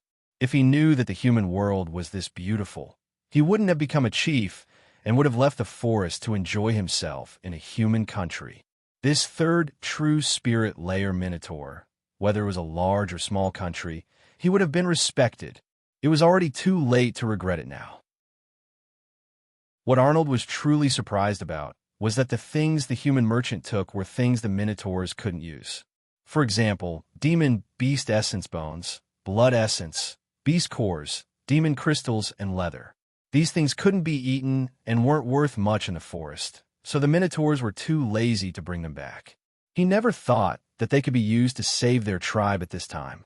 If they knew this earlier, they would have stored more. Arnold suddenly sobered up a bit. That's right. The Minotaurs were not rich to begin with, and most of their stores had been traded. Although they had traded for several 100,000 gene of food, how many days could this last for? It was unknown how long this famine would last. If the tribe faced a food crisis, how would they survive it? Arnold's brows drew together without eyebrows. Although the Minotaurs were not smart, it was not hard to foresee this problem. Arnold carefully considered it before finally looking for Chu-Tion and saying, "Respected Mr. Chu-Tion, you have solved a large problem for the Minotaurs. I thank you on behalf of the Minotaurs." Chu-Tion waved his hand in an uncaring manner. "Don't say it like this. I am a merchant. This is a fair trade. You don't owe me anything." Arnold's large black face was a bit awkward. The quality of the food this time is very good. I think it can last the Minotaurs for around 5 days, but after 5 days... Chu-Tion pretended not to understand Arnold's words. "Our company has plenty of food. As long as the price is good, we can supply as much as we want." But Arnold released 2 streams of white gas from his nose as he anxiously said, "Our tribe's precious treasures and elixirs have been traded for food in Green City half a month ago. Most of the worthless leather and ores have been used to trade for food. Our tribe can't take out any more. I think we can owe it for now. As long as the tribe can guarantee a month's supply, the Minotaurs can guarantee double the payment in half a year." Chu-Tion shook his head with a bitter smile and said, "Chief Arnold should know that I won't be able to earn anything from this business. Think about it. How hard is it to send this large amount of food into the forest? If I didn't want to make friends with the Minotaurs, I wouldn't do this kind of losing business. If the Minotaurs want to owe it, I'm afraid it's a bit unreasonable. The company has to consider costs and risks. I am a merchant, so I'm very sorry." The Minotaurs were anxious hearing this. They did not know how long this famine would last. If this human merchant lost confidence in Minotaurs, it would be a heavy blow to the Minotaurs. It was as he said, "Want to send this much food into the depths of the forest? Just thinking about it was an incredible matter. Not to mention that the resources Chu-Tion had traded for did not have any precious treasures or resources, just some common materials. Such high-quality food was traded for such a low price. Perhaps it was even cheaper than in Green City. It seemed like there really wasn't anything to earn from this. What should he do? Steal it? No. Arnold did not even know the human merchant's background. Not to mention the human caravans that came here to do business were not simple. Chu-Tion had warned the Minotaurs that if they did anything out of line, the humans could use the food to support the surrounding tribes and have them attack the Minotaurs. The Minotaurs would not be able to bear the consequences. We can consider any conditions. As long as it can help our clansmen pass this crisis, you can raise any conditions." "Really?" Arnold sincerely nodded. Chu-Tion also nodded in satisfaction. "Actually, I have a special identity, but it's not the right time to tell you. However, you should understand that you won't suffer a loss if you follow me." The Minotaurs knit their brows without eyebrows again. What did he mean? Could it be he wanted the Minotaurs to be loyal to him? This was also impossible. He was only a human, and the Minotaurs would not bow down to him for food. Chief Arnold, I'll allow the Minotaurs to owe it to you. Chu Tian said this, and then suddenly squatted down. As for the other part, we can hire you to pay for it. Hire? I'm not a local after all, so doing things here is a hindrance. If I have the help of the Minotaurs, there will be much less resistance when I start my business. Chu Tian said this, and pointed at the large cans of food on the side. Each Minotaur will get 2 cans of food a day. What do you think? There were several dozen jeans of food in a single can, enough for a Minotaur to eat for several days. 1 Minotaur would get 2 cans of food. This was not low in a time of famine. A single Minotaur could feed his entire family. Only Arnold was still worried. He did not know the background of this human, and if he led the Minotaurs to their deaths, he would not be able to explain it to his clansmen. You don't need to worry. Chu Tian then added, if the Minotaurs are heavily injured during the hiring, we will be responsible for healing them and giving them 10 cans of food so they can peacefully recover. If the Minotaurs die during the hiring, Miracle Commerce will give them 100 cans of food. The Minotaur's breathing became heavy. This was a temptation that was hard to resist. Chief Arnold thought about it for a long time before saying in a probing voice, the Minotaurs are the bravest warriors in the forest. We need at least 4 cans of food a day. Chu Tian thought about it and did not bargain, so he agreed. 5 cans of food would give them several hundred pounds of meat. Buying a random bull's corpse would give them close to a ton of meat. So what did this bit of food count for? Miracle Commerce did not lack resources, but what they lacked the most was allies, especially allies in Green City. Using food to maintain allies was a pretty good method. No problem. Other than the Fox clan, Chu Tian had obtained the support of another tribe. These Minotaurs would not only support Chu Tian could even hire Minotaurs to charge into battle. Therefore, as long as there was a need, Chu Tian could hire several thousand Minotaurs to fight for him. With the help of this power and the Fox clan, Chu Tian was much more confident. But this was not enough. Chu Tian had not fully displayed his advantages. He still needed to win over the support of the locals. Chapter 406. Chu Tian and Arnold finished discussing the details of their cooperation. The main thing was the amount of food, the time limit for the Minotaurs to repay the loan, as well as the interest. All of the Minotaurs in the Minotaur Valley were grateful to Chu Tian. This human was simply a savior from the heavens. The most important thing was, the food this human sent was too good. Just like Chu Tian had said, after eating Miracle Commerce's food, the Minotaurs couldn't eat anything else. Chu Tian announced that the Fox clan would become the local representative of Miracle Commerce. Things like sending food to the Minotaur's Valley would all be handled by the Fox clan humans, so Chu Tian would not easily come out. The Minotaur's battle strength does not lose to the ogres. You can obtain the support of the Minotaurs. This will be beneficial to you in the future. A hint of praise and emotion flashed in Dolores's eyes, as well as a trace of satisfaction. The Fox people had endured these stupid cows for a long time, and now the stupid cows had to listen to the Fox people, which made her feel much better. But the Minotaurs in the Minotaur Valley are only working with you because of the threat of famine. This doesn't mean they are willing to sell their lives for you.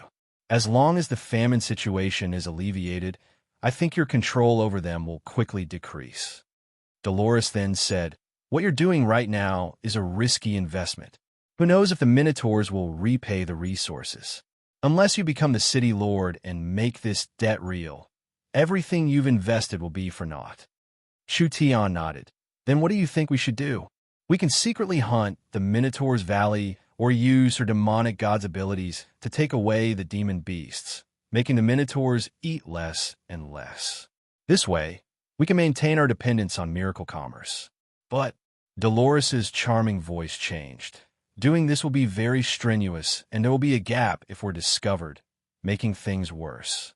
Also, a single Minotaur's tribe won't be of much help to you. This beautiful fox girl could already stand in Chu Tian's perspective to think of problems. Chu Tian was very satisfied. The Fox clan had clearly tied their benefits to miracle commerce.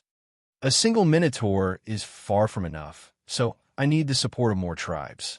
Chu Tian calmly said, if I had 10 or 20 tribes supporting me, wouldn't it be much easier to sit in the city lord's position? A look of surprise flashed in Dolores' eyes. If you can get the collective support of so many local tribes, it's naturally not a problem. The problem is, how can you do it? This is definitely not an easy task. It's simple. A good move can be used twice. Chu Tian was now inspired by the Minotaur tribe. Survival was the most important rule for the forest locals. There was a large-scale famine near Green City, and several tribes were struggling like the Minotaur Valley. Even if the other tribes were in a better situation, they were still struggling. In this period of time, controlling the food would mean controlling the natives. Chu Tian did not recommend any risky investments. As long as he could obtain the support of the natives, even if it was only temporary support, he would be able to stabilize his position as the city lord. At that time, the natives would have no choice but to submit to him, and all the debts he owed would be confirmed. I'll need your help with this matter.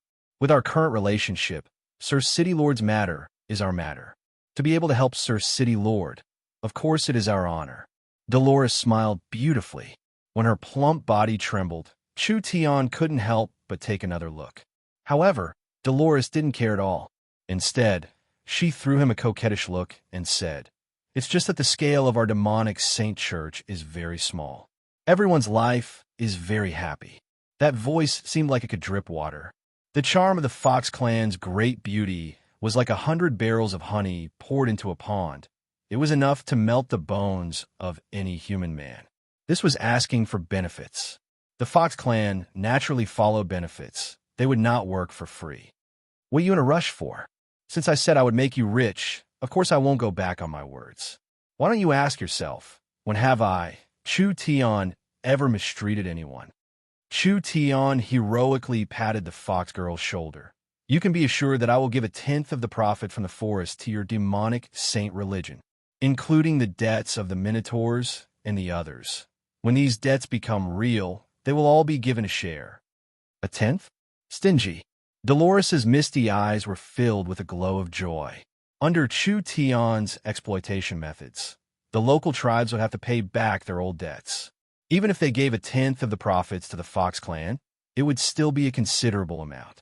The Fox clan did not put in any effort at all. They were only acting as intermediaries and agents, so these benefits were basically free. Especially the debts. This was not just debts, it was simply usury. If the famine became longer and the locals owed more and more money, the Fox clan would be able to lie down and earn large amounts of money. Dolores's attitude towards Chu Tian clearly became better. Sir City Lord, what can I help you with? I need information. I need information on all the locals that Green City can rope in, as well as the hunting areas of the locals. Chu Tian felt goosebumps rise on his skin when he heard the fox girl's bone-melting voice. Also, I want all the priests to help me to make a batch of things. The hunting areas were the resources that the locals relied on to survive. The forest locals had a 100% hunting culture, so they did not know how to farm or fish. The hunting areas were the only source of food for the tribe. A large tribe's hunting area was at most 200 miles wide. Chu Tian wanted to completely cut off the locals' limited source of food. With the Fox clan's information and Chu Tian's methods, this matter was completely possible. In the future, when the army or mercenaries camped in the wilderness, there would be a beast-repelling source energy array used to defend against demon beasts. This beast-repelling source energy array was similar to the beast-luring array. The beast-luring array used auras, pheromones, sounds, and smells to lure in demon beasts, but the beast-repelling array was the opposite. It was used to chase away demon beasts. Chu Tian brought Dolores and the several dozen Fox clan priests to help. These Fox clan's battle strength was not high, but they were all genuine, true spirit cultivators. Moreover, the Fox clan had studied source energy arrays, so they only used 2 days to make 200 level 3 Earth Dragon beast repelling talismans. The Earth Dragon repelling talisman simulated the aura of the Earth Dragon beast. The Earth Dragon beast was a very strong demon beast. It could hunt down demon beasts that were level 3, and it did not have any natural enemies at the same level. This talisman was not remarkable. Normal people could not sense its existence. However, wild beasts and magical beasts could sense this faint aura. When the beast-repelling talisman was placed in the hunting area of the Aboriginal tribe, the effect of each talisman could cover dozens of miles. All magical beasts would immediately flee when they sensed the Earth Dragon and would not linger in the vicinity. Chu Tian was certain that in just 3-5 days, the locals would fall into chaos. Those who were famished would be even more famished. Even those who weren't famished would be anxious. At this time, Chu Tian would have the Fox clan spread the news in the forest, saying that there was a human company in the forest that could buy large amounts of food at a low price. The reactions of the locals could be imagined without even needing to guess. Chu Tian would use the same trick, using food as a condition to control them. Chu Tian was just one person and the Fox clan was just a proxy, so the locals had no choice but to accept him. Once Chu Tian stopped providing food, they would have no other choice. Therefore, in order to survive, they would most likely choose to compromise. This plan was very simple, but it couldn't be denied that it was a very practical plan. With the effects of the beast-repelling talisman and the spatial transportation ability, Chu Tian could completely control the lives of these locals. In the end, not only would they be eaten by Chu Tian, they would also owe him a large amount of money, and they would have to be grateful to him in the end. This was truly too sinister. Dolores completely admired Chu Tian. This mysterious man was very attractive. He seemed to always be able to do incredible things. Even the things he casually took out, like the most ordinary beast-repelling talisman, would be good things that had a market among the locals. Such a small talisman. How many tribes would be able to avoid demon beasts? Not to mention the mysterious space warehouse. We'll send the talismans to the hunting areas of the tribes, and now we'll wait for them to show their effects, making the tribes fall into chaos. Dolores looked a bit tired after running around for several days, but she was still full of energy. Her eyes were filled with expectation, but there was also a trace of worry. We'll be targeting 9 tribes at the same time this time, with this many tribes adding up to 1 million people. Will you be fine on your side? Dolores was very clear. If Chu Tian messed it up, he would just leave. Those starving locals had nowhere else to go, so they would either fall apart, causing their tribes to collapse. From then on, a large group of wandering forest robbers would appear in the forest, or they would wildly attack other tribes to plunder their resources. It would be hard for the Fox clan tribe to survive alone in this area, providing for 1 million people by themselves. I'm afraid that's not an easy task. It was normal for Dolores to have this kind of worry. This was a bit strenuous for Chu Tian. Although he had the full support of Southern Xia, the food that normal people ate was not suitable for these strong forest locals. Therefore, Chu Tian had to prepare source energy food, and it had to be source energy food. Level 2 source energy food took up a large portion, and even with Miracle Commerce's production, this was still a large burden. But the young miss had already made preparations, so she had prepared large amounts of food in advance, so maintaining this for a while shouldn't be a problem.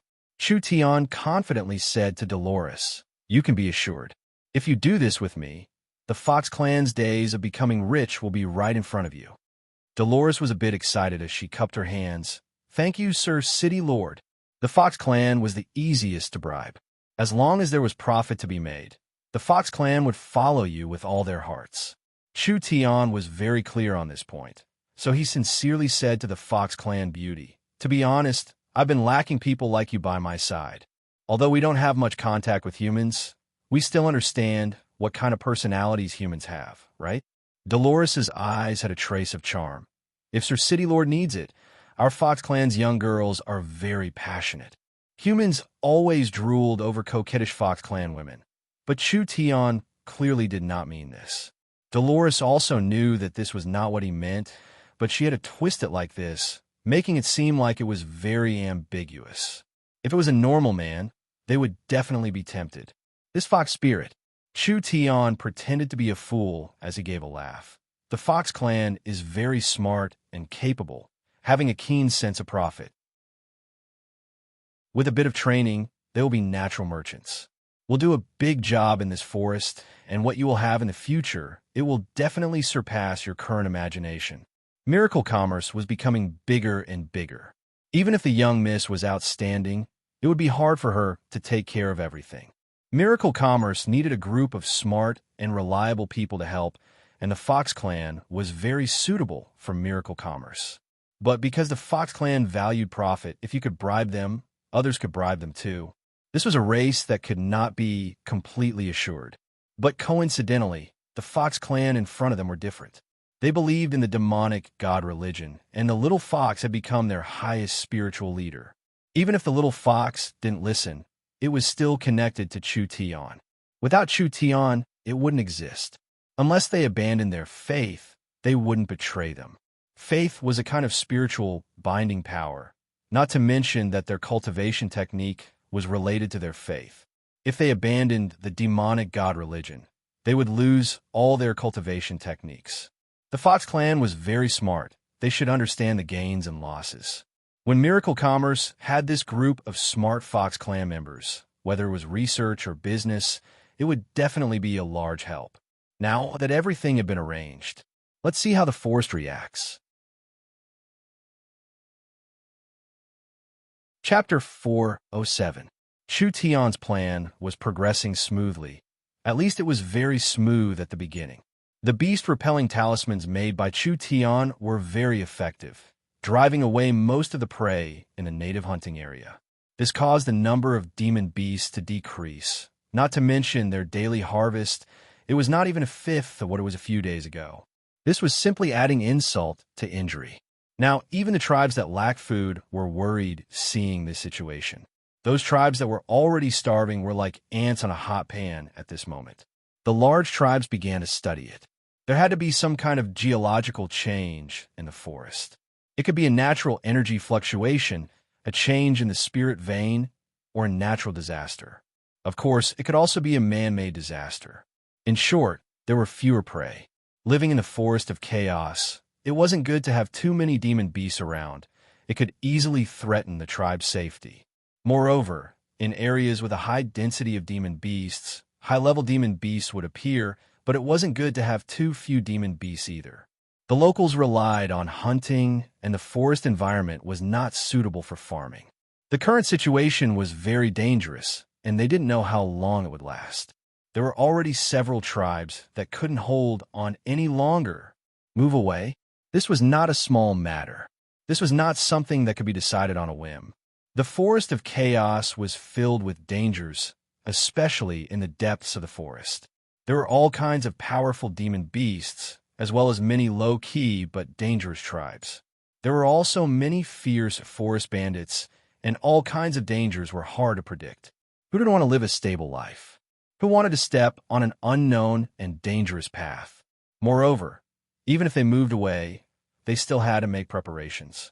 They would need to spend at least 10-15 days exploring their new living environment and prepare rations for the journey. If they did this, the tribes would have died long ago. Since things had reached this point, there was only one method: steal. In this savage land, using force was always the best way to solve problems, and it was the basic way to survive. If there was no food, they would steal food, and if there were no resources, they would steal resources. This was the natural law of the forest, which was why the dark forest law was so prevalent. When two tribes were together, the other side wouldn't move against you, but that didn't mean they wouldn't move against you. If there was a famine or other reasons, two tribes that had a good relationship with each other would instantly fight. Those who didn't have food would snatch food, while those who had food would be wary of suspicion, or perhaps they would take advantage of the situation and attack the other party first to prevent future troubles. In short, this matter had already become a tradition in the forest of chaos. At this moment, the entire forest was filled with the sound of knives being sharpened. It was as if a barrel of gunpowder was about to explode. An unprecedented war was about to break out. Chu Tian's plan could be said to be relatively successful up to this point. However, before the second step could be implemented, an unexpected change occurred. Hu Shaolin was a large fox tribe to the southeast of Green City, with a total population of around 200,000 people. They had lived here for 43 years, so they could be considered an old tribe. The Tiger Tribe warriors raised their weapons and roared. The native tribe had already begun to gather their troops. The Tiger Tribe's chieftain decided to personally lead 30,000 elite warriors to launch a sneak attack on the nearby Lizard Tribe. The Lizard Tribe lived in the wetlands, so they had a habit of storing food. As long as they eliminated them, the tribe's urgent need would be resolved. When the Tiger Clan people were busy gathering their troops, a strange figure appeared at the gate of the Tiger Clan. This was a goat clan spirit beast with an ugly old face. He was wearing a large robe, and his hands and neck were covered in bone ornaments. He also held a long staff in his hand, making him look very strange. "Who are you? You actually dare charge into the Tiger Clan?"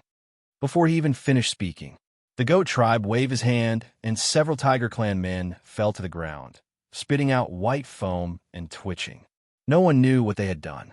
This goat tribe person swaggered into the Tiger Clan's tribe, but since he charged in like this, he naturally attracted the attention of many people and was immediately surrounded.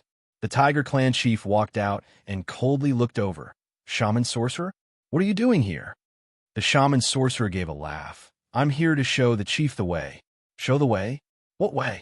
"The Tiger Clan wants food, so attacking our neighbors is not a good idea. How we do things is not up to you swindlers to tell us what to do. Why don't you look further ahead?" The shaman sorcerer ignored him and suddenly said, "Green City has stored food for several decades, so why can those gnomes live in the city and have large amounts of food while you guys can only hide in the forest? I say that you should directly attack Green City and take it. If you occupy Green City, not to mention a temporary problem, you won't have to worry about food for 3-5 years." The Tiger Clan chief's face fell. "What did you say?" The ogres, lizard men, snake clan, and the southern tribes have all come to an agreement and are prepared to attack Green City together to steal food. The shaman sorcerer said this before turning around. The gnomes and the green religion have completely declined in the past few decades, so this is the best time. As for whether the Tiger Clan wants to join in, that will depend on the chief's decision. Green City's acting city lord. The gnome Clark always had a worried frown on his face. The gnomes were related to the elves, but they were not a mix of elves and other races. The gnomes were an independent race, a branch of the elves in the ancient times, belonging to the lesser elves. It was like the relationship between the halflings and humans. Their bloodlines were very similar, but they had already evolved into two different races. The gnomes were around the same height as the dwarves, and their other characteristics were similar to the elves. The gnomes had very smart minds and liked to study knowledge, studying profound source energy arrays. Although they loved nature and didn't like fighting like the elves, they were not as inflexible as the elves. The gnomes had a very good strength in the forest. When the gnomes in this area were at their peak, there were several million of them, and they were divided into several dozen tribes. Although they were all independent, they had a common belief, which was the green religion. The city the gnomes spent 500 years to build was this Green City. The gnomes had decent strength, but compared to the true giants of the forest, they were still lacking. Those giants didn't want to touch the other side's sensitive nerves, so they didn't directly take Green City. They just thought of ways to slowly nibble away at it. The Lich from the Dragon's Ridge brought the undead religion. The spirit beast from the Savage Highlands brought the shaman religion. The druids who didn't like fighting were also inexplicably drawn in. After several decades of fighting, the strongest green religion had already been destroyed. When the gnomes felt that they could no longer control the city, the Eternal Forest's Elven King threw out an olive branch to the gnomes, willing to accept these close relatives. Clark and the Gnome Elder didn't even think about it before agreeing. The gnomes did not build Green City to fight for fame. Rather, they built a home for the gnomes to peacefully study and study in. Who would have thought that after this home became rich, it would attract so many greedy eyes? Compared to the Dragon's Ridge and the Savage Highlands, Joining the Eternal Forest was the best result for the gnomes. The Eternal Forest's elves were close relatives to the gnomes, and the elves were gentle and kind, so they wouldn't make it hard for the gnomes. The Elven King even promised that the gnomes could continue to study and live in Green City, no different from before. The gnomes had no desire for power and wealth. It didn't matter who was the master of the city. It was fine as long as the gnomes weren't chased away. Clark was very happy to complete the agreement with the Elven King. The Eternal Forest had already announced that Green City would be under their protection. The gnomes were filled with anticipation as they waited. As long as the Eternal Forest stationed a strong elven army in Green City and sent a person with enough prestige to become the Green City Lord, would the shaman religion and the undead religion still be this arrogant? Even if they had the Dragon's Ridge or the Savage Highlands behind them, the Eternal Forest had already taken the initiative in Green City. After so many days, there was no news from the Eternal Forest at all. Not long after, a secret letter was sent into Clark's hands. When Clark opened the Elven King's personal letter, he almost jumped into the ceiling. Green City's position was too special, and there were many large influences involved, so it was easy to cause disputes. So the Elven Council did not agree, which meant there was no hope for the Elven army. But the kind Elven King had given Green City a city lord. Clark was disappointed, but he thought that the gnomes still had a bit of strength. If the elves could send several peak experts here, even without the Elven army, they would be able to deter thieves. Who would have thought that the Elven King would give Green City's city lord to a human he had never heard of before? Weak, no fame, and a human. Clark was so angry that he almost fainted. There were no human powers in the Forest of Chaos, and all the humans that came here were outsiders. Outsiders meant that they had no foundation here. A human without any foundation coming to this complicated Green City to be the city lord. Wasn't it child's play? Even if the gnomes obeyed, would the other races obey? When Clark was anxiously thinking of a solution, a gnome suddenly ran over. Acting City Lord Clark, something has appeared in the forest again. What? There are quite a few things that had happened in the forest recently. Famine, plague, and various disasters. Although there was no direct evidence, Clark believed that these were all done by those fellows. They just wanted to create chaos, giving the Eternal Forest's influence more resistance. This gnome adjutant was covered in sweat as he said, "There are several tribes that have formed an alliance because of food, preparing to attack Green City." What? Clark felt his head grow bigger. These tribes actually wanted to attack Green City. Green City had 1.5 million residents, and the gnome population had decreased in the last few decades. This was a gnome city, and there weren't many gnomes left, but there were still around 600,000 that occupied a small half. The gnomes were good at handling and storing food. Green City had developed for so many years, so their food reserves were very rich. In normal situations, the locals would plunder from each other, so no one dared to attack Green City. This was because even if the green religion was weak, they were not something the locals could provoke. Who would have thought that they would form an alliance to attack Green City this time? This was simply madness. There were several tribes that had over 1 million people. Even if each tribe sent 50,000 people, it would still be a shocking number. Even if they couldn't attack Green City, they would still cause large losses to Green City. Clark could already smell an unusual aura behind this matter. If Green City was destroyed and occupied by the locals, the Eternal Forest would not be able to take over the city. At least it was like this from a certain person's point of view. This matter was very likely to be a plot instigated by the enemy. Chapter 4:08. Chu Tian had made a mistake. It couldn't be considered a mistake. The plan itself was not a problem. First, they would cut off the food of the large tribes, and when they were begging for a miracle, the Fox clan would release the news of the mysterious human merchant. When these natives heard that the Minotaurs in the Minotaur Valley, because they traded with this human merchant, not only did nothing happen to them during the famine, but they even ate and drank, well, every day they would definitely go to the Minotaur Valley outside to investigate the situation. Who didn't know that the Minotaurs were the stupidest and were the first to starve to death? Now that they were eating and drinking, How could the other tribes not be jealous? The human merchant was very resourceful, so no matter how much food they needed, they would be able to supply it all. On one hand, they could supply high-quality food, and on the other hand, they could cut off other sources of food. These locals would be tightly bound by Chu Tian in the end, and Chu Tian's goal would be achieved.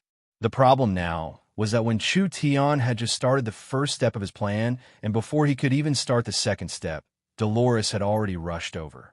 There was a very urgent piece of news that several tribes were working together to attack Green City. This situation isn't good, Dolores said with a face of worry. It's like we've smashed our own feet with a rock. No, this isn't right. Chu Tian knit his brows and thought about it for a few minutes.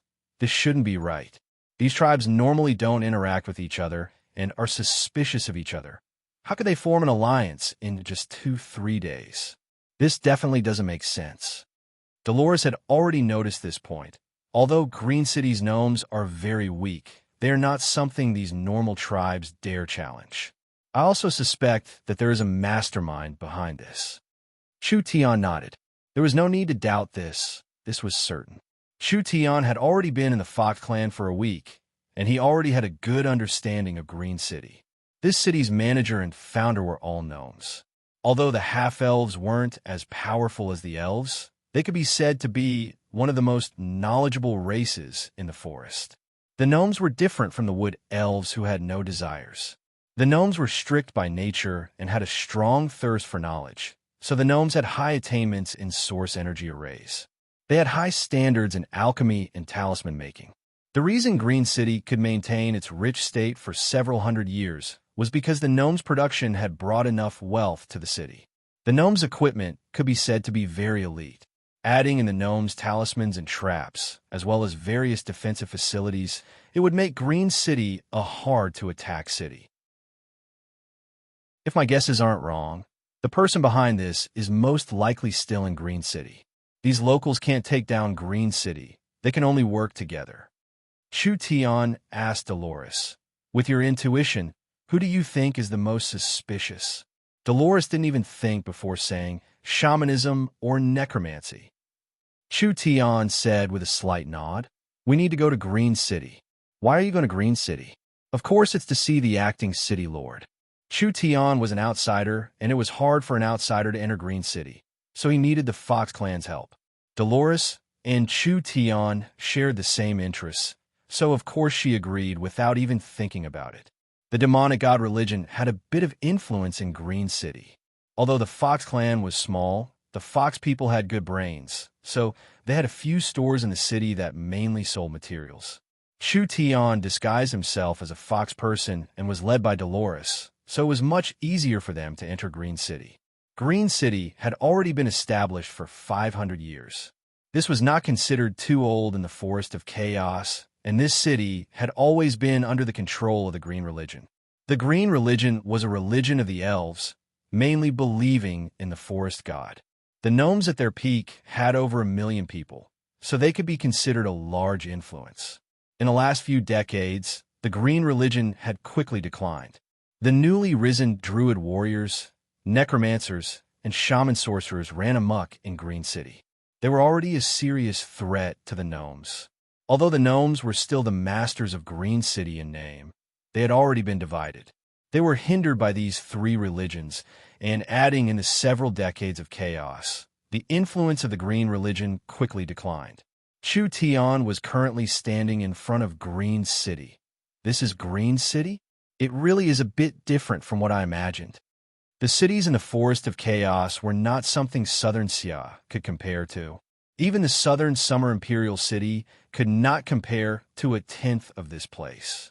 When Chu Tian saw Green City, his first impression was it was grand, natural, and picturesque.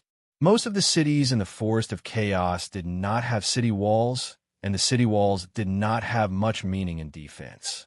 Although the Green City in front of him did not have city walls, because it was built in the middle of a mountain range, the mountain range surrounding it was a natural city wall. If he hadn't personally seen it, it would be hard to imagine that a city would suddenly appear in the middle of a mountain range.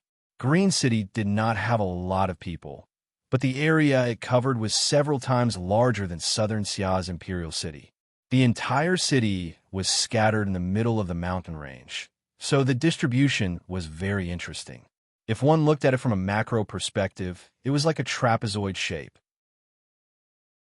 Large amounts of castles were scattered. Some were built at the foot of the mountain, some were built halfway up the mountain, and some were built at the top of the mountain.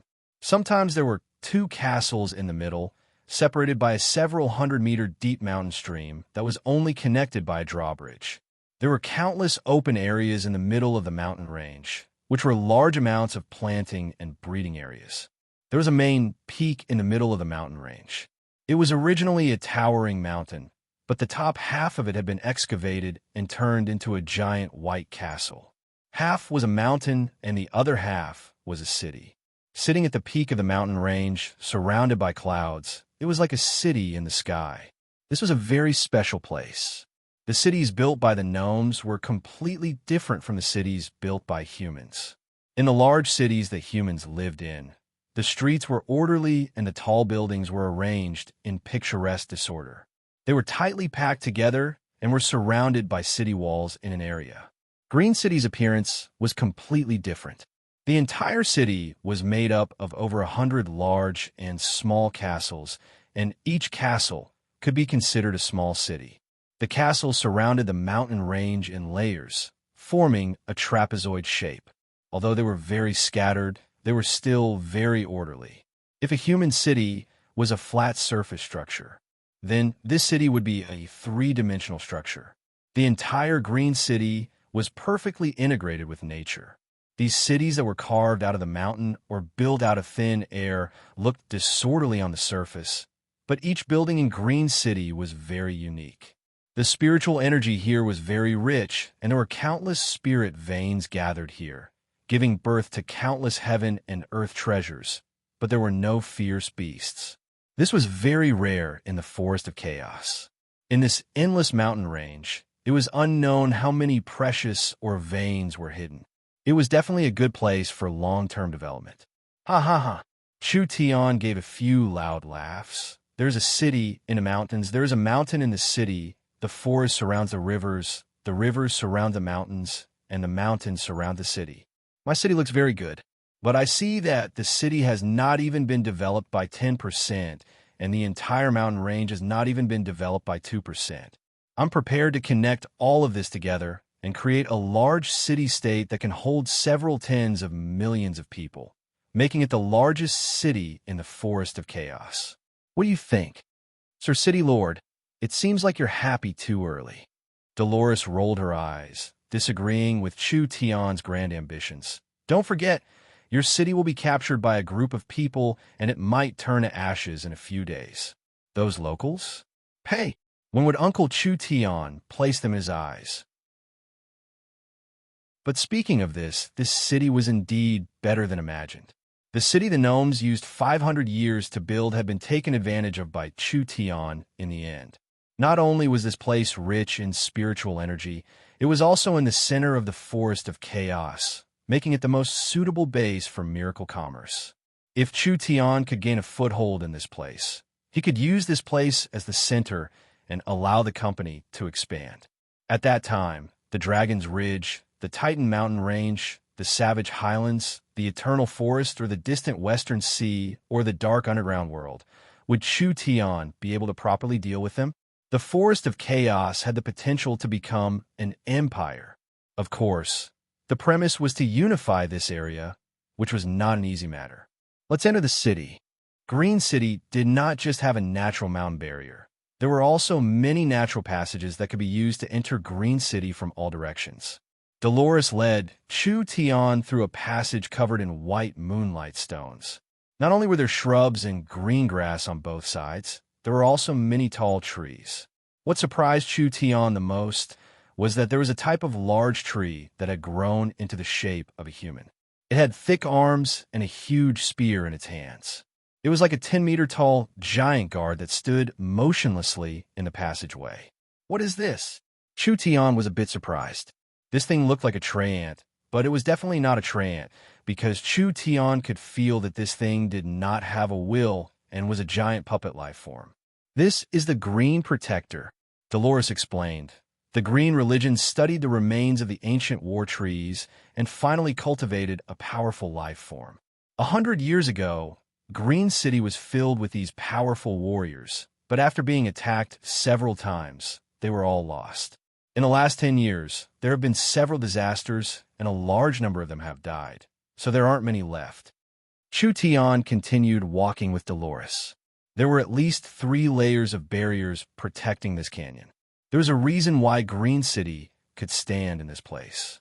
With these green protectors and the defenses in the passage, Green City could stop large forest powers from invading. As long as it wasn't a giant like the Eternal Forest, Green City could easily protect itself. Of course, that was for the previous Green City. The current Green City was very weak, and there were many problems both inside and outside, so it was very bad. If it wasn't like this, why would the gnomes surrender to the Eternal Forest? The Elven Council was really a group of rotten heads, actually not wanting a good place that was delivered to their door. In the end, Chu Tian had picked up a large bargain. Chapter 409. The gnomes were not xenophobic like the elves. They were a relatively tolerant race. As long as one could have a good relationship with the gnomes, no matter what race or religion they were from, they were all qualified to have a place in Green City. Foreign merchants could also temporarily stay in Green City. This open policy made Green City prosper, but it also brought a series of troubles to Green City. The reason why those cults could quickly develop in Green City and even threaten the gnomes' rule, other than the power behind the church supporting them in secret, was because it was too easy for them to infiltrate. There were several shaman altars in Green City and a large-scale shaman temple. The shaman religion mainly focused on spirit beasts and had developed very quickly in Green City over the past few decades. Now their influence at the grassroots level was even faintly surpassing the Green religion. Acting City Lord Clark anxiously paced back and forth. The surrounding tribes were preparing to attack Green City, which made him feel pressured. Therefore, he sent out a group of envoys early in the morning, hoping they could resolve this problem. After all, with Green City's current weakness, it was clear they couldn't take any more trouble. The negotiation this time was entirely about stability. Green City was very sincere, but why hadn't the envoy returned yet? While Clark was feeling a bit uneasy, Sir Acting City Lord, an assistant quickly charged in, The envoy. The envoy has been killed, and the bandits have gathered. What did you say? Clark angrily slapped the table. These damn fellows getting an inch and wanting a foot. Their greed knows no bounds. Do they really think Green City is afraid of a mob like them? This assistant was very flustered. I think they are about to attack. We should deal with them as soon as possible. The gnomes were not a martial race, so there weren't many warriors in the tribe. The Green Protectors had suffered a lot in the past few decades, and this wave of locals would cause a large amount of damage to Green City. Of course, this was not what the Acting City Lord was most worried about. What he was most worried about was the mastermind behind this plot. Plagues, famine, and riots. It was always wave after wave. When had the forest been peaceful during this period of time? Clark had always been suspicious of the identity of the mastermind behind this matter. After all, famine was one of the main causes of war, and when the locals were in danger, they took the chance to stir up chaos. This was not hard to explain. Clark powerlessly waved his hand. Have the clansmen prepare. Yes, if the Eternal Forest could accept Green City, he would not need to worry about these matters. Acting City Lord, there's someone outside requesting an audience.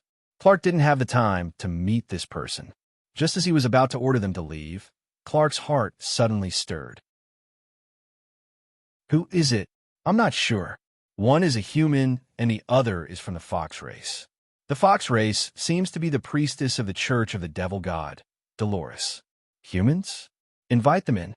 Clark seemed like he understood something, and his brows knit together. Most of the gnomes didn't know the truth and thought that the Eternal Forest army would arrive at Green City at any time. Only Clark and a few others knew about the Elven King's matter of a human city lord, but this matter couldn't be spread. There weren't many races on the continent that liked humans. The gnomes were no exception. Moreover, Humans here were synonymous with outsiders, and outsiders meant that they were nothing in the local area. Even a powerful dragon would not be able to suppress a local snake, not to mention that the other party was at most a flying mouse. How was it possible for him to inform such a large group of snakes? Clark sent everyone away, and Chu Tian and Dolores walked in. Dolores politely gave a slight bow to the gnomes in front of her. Demonic god priest Dolores greets acting city Lord Clark. Clark did not look at Dolores, but he looked at Chu Tian with a gaze filled with contempt. Humans had short lifespans, and this person looked very young, perhaps not even 20 years old among humans. He was no different from child. Even if the Elven King was irrational, he shouldn't have sent this kind of person to manage Green City, right? Clark said in a somewhat malicious voice, "Green City does not welcome human travelers. What matter does Your Excellency and Priest Dolores have to come see me for? I'm very sorry, I'm not a traveler." Chu Tian did not have any thoughts of hiding it at all. He took out the Elven King's token and secret letter and placed it on the table. "I am called Chu Tian. The Elven King has appointed me as Green City City Lord." "You?" Clark's eyes popped out. "Someone like you can be Green City City Lord?" "I think the Elven King is confused. I'd rather surrender to the spirit beasts." These were not completely words of anger. Clark never would have thought that when he sincerely surrendered to the Eternal Forest would treat the gnomes like this, letting a human who hadn't even grown hair be the city lord. This was simply an insult to Green City and an insult to the gnomes. Green City's situation was this complicated. What could this human do? Chu Tian saw the anger on the gnome's face, and his heart was filled with helplessness.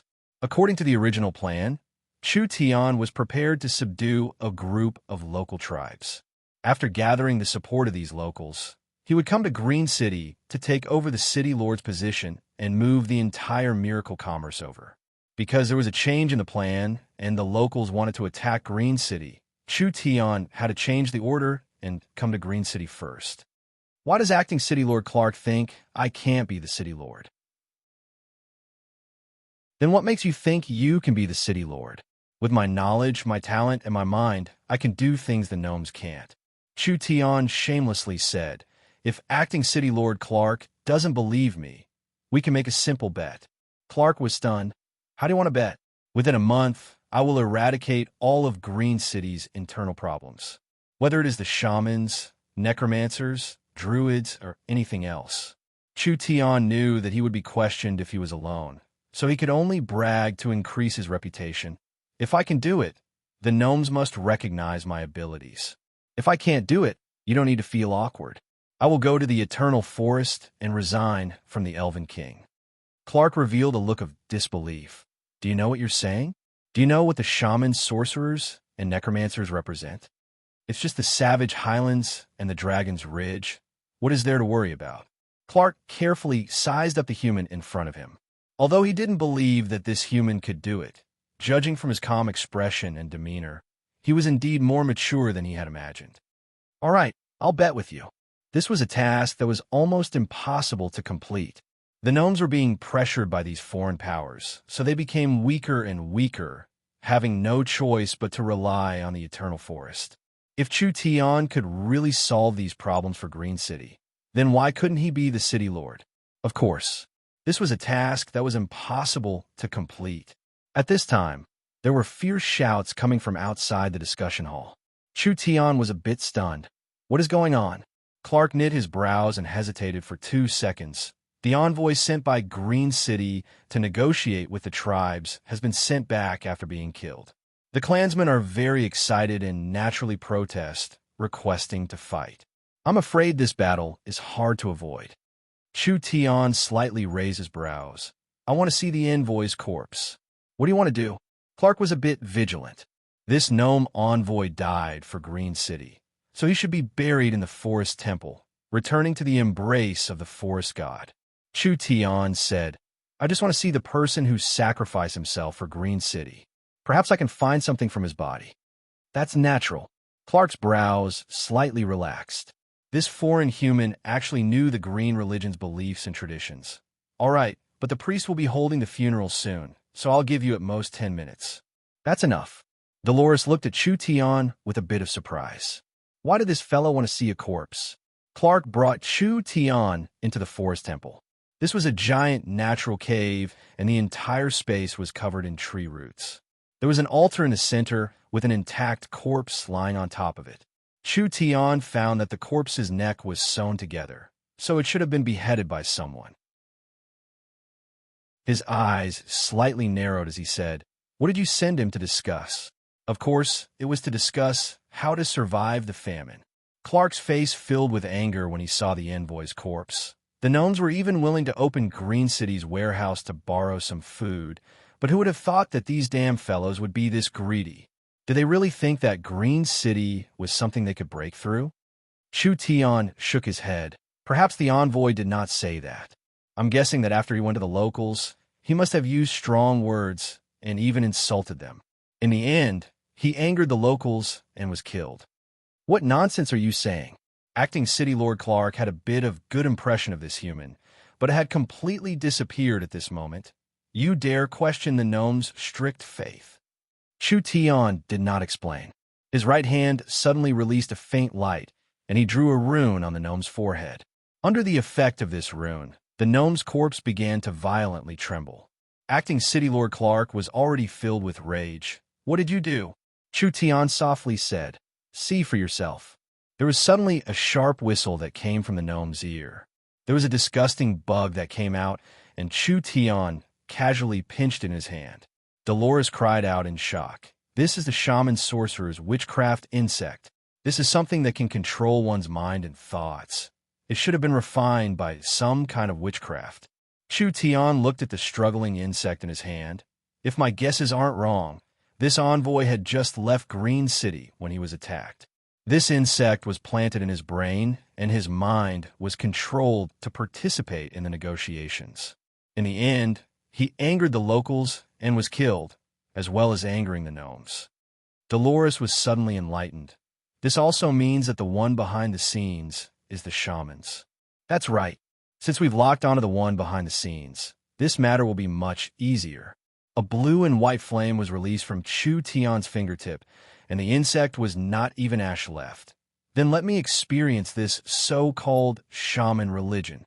Acting City Lord Clark was stunned. This young human did not seem simple.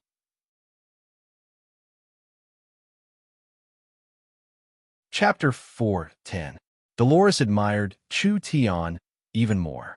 The shaman religion was a mysterious religion of the spirit beasts in the savage highlands. It was different from the demonic god religion's summoning and beast-taming techniques. The shaman sorcerers mainly used curse attacks, soul attacks, witchcraft, and insect poisons. This kind of strange insect controlling technique was definitely a high-level witchcraft technique of the shaman religion. The person controlled by this witchcraft technique was no different from a normal person. There was no way to detect it. This was because their mind, soul, and thoughts did not have any additional states. It was purely controlling their thoughts on a physical and material level. The runes drawn by Chu Tian had not disappeared yet, and Clark's face was filled with a bit of surprise. You can only use witchcraft to remove the shaman's witchcraft. This seems to be a shaman technique. It's just a small trick, not worth mentioning. The shaman religion was recorded in history, but in Chu Tian's era, this religion had already disappeared. Chu Tian had seen records of the shaman's witchcraft in an ancient book. This witchcraft did not need a special shaman cultivation technique. It was just a secret technique. Chu Tian had studied it a bit in the past. Although he was not proficient in it, it was more than enough to break these small insects. Since he knew who the opponent was, it was easy to deal with them. I still feel that the famine around Green City is a bit strange. Dolores knit her brows. This famine was strange, but she couldn't find anything strange about it. In the past, unless there was a migration of beasts, a large-scale natural disaster, or a geological change, it would cause the beasts living in the green land to change. There were no signs this time. It was a strange change. Clark was already suspicious of this. The shaman sorcerers set up an altar to use witchcraft to disturb the beasts, causing this series of changes. This is completely possible in theory. Only, we don't have any evidence and we don't know when it started. Even if we tell them now, those tribes won't believe us. No wonder the shamans reacted so quickly. Father actually helped them. Perhaps they had been preparing for several months, so they immediately grabbed the chance. This caused Chu Tian's plan to fail. This was too hateful. Speaking of this, the shaman religion's influence was not small. In the area around Green City, they had several 100,000 followers. Now, they were inciting the locals to unite. Perhaps while the locals were attacking Green City, the shaman religion would send their followers to attack. Like this, even if the green religion wasn't defeated, they would still suffer a large loss. I'm most worried about the shaman's witchcraft. Clark seemed to realize the seriousness of the matter. We don't know when the messenger was controlled by this kind of insect. It could be recently, or it could be even longer. Since the shaman sorcerer can control a half-elf, he can definitely control more half-elves.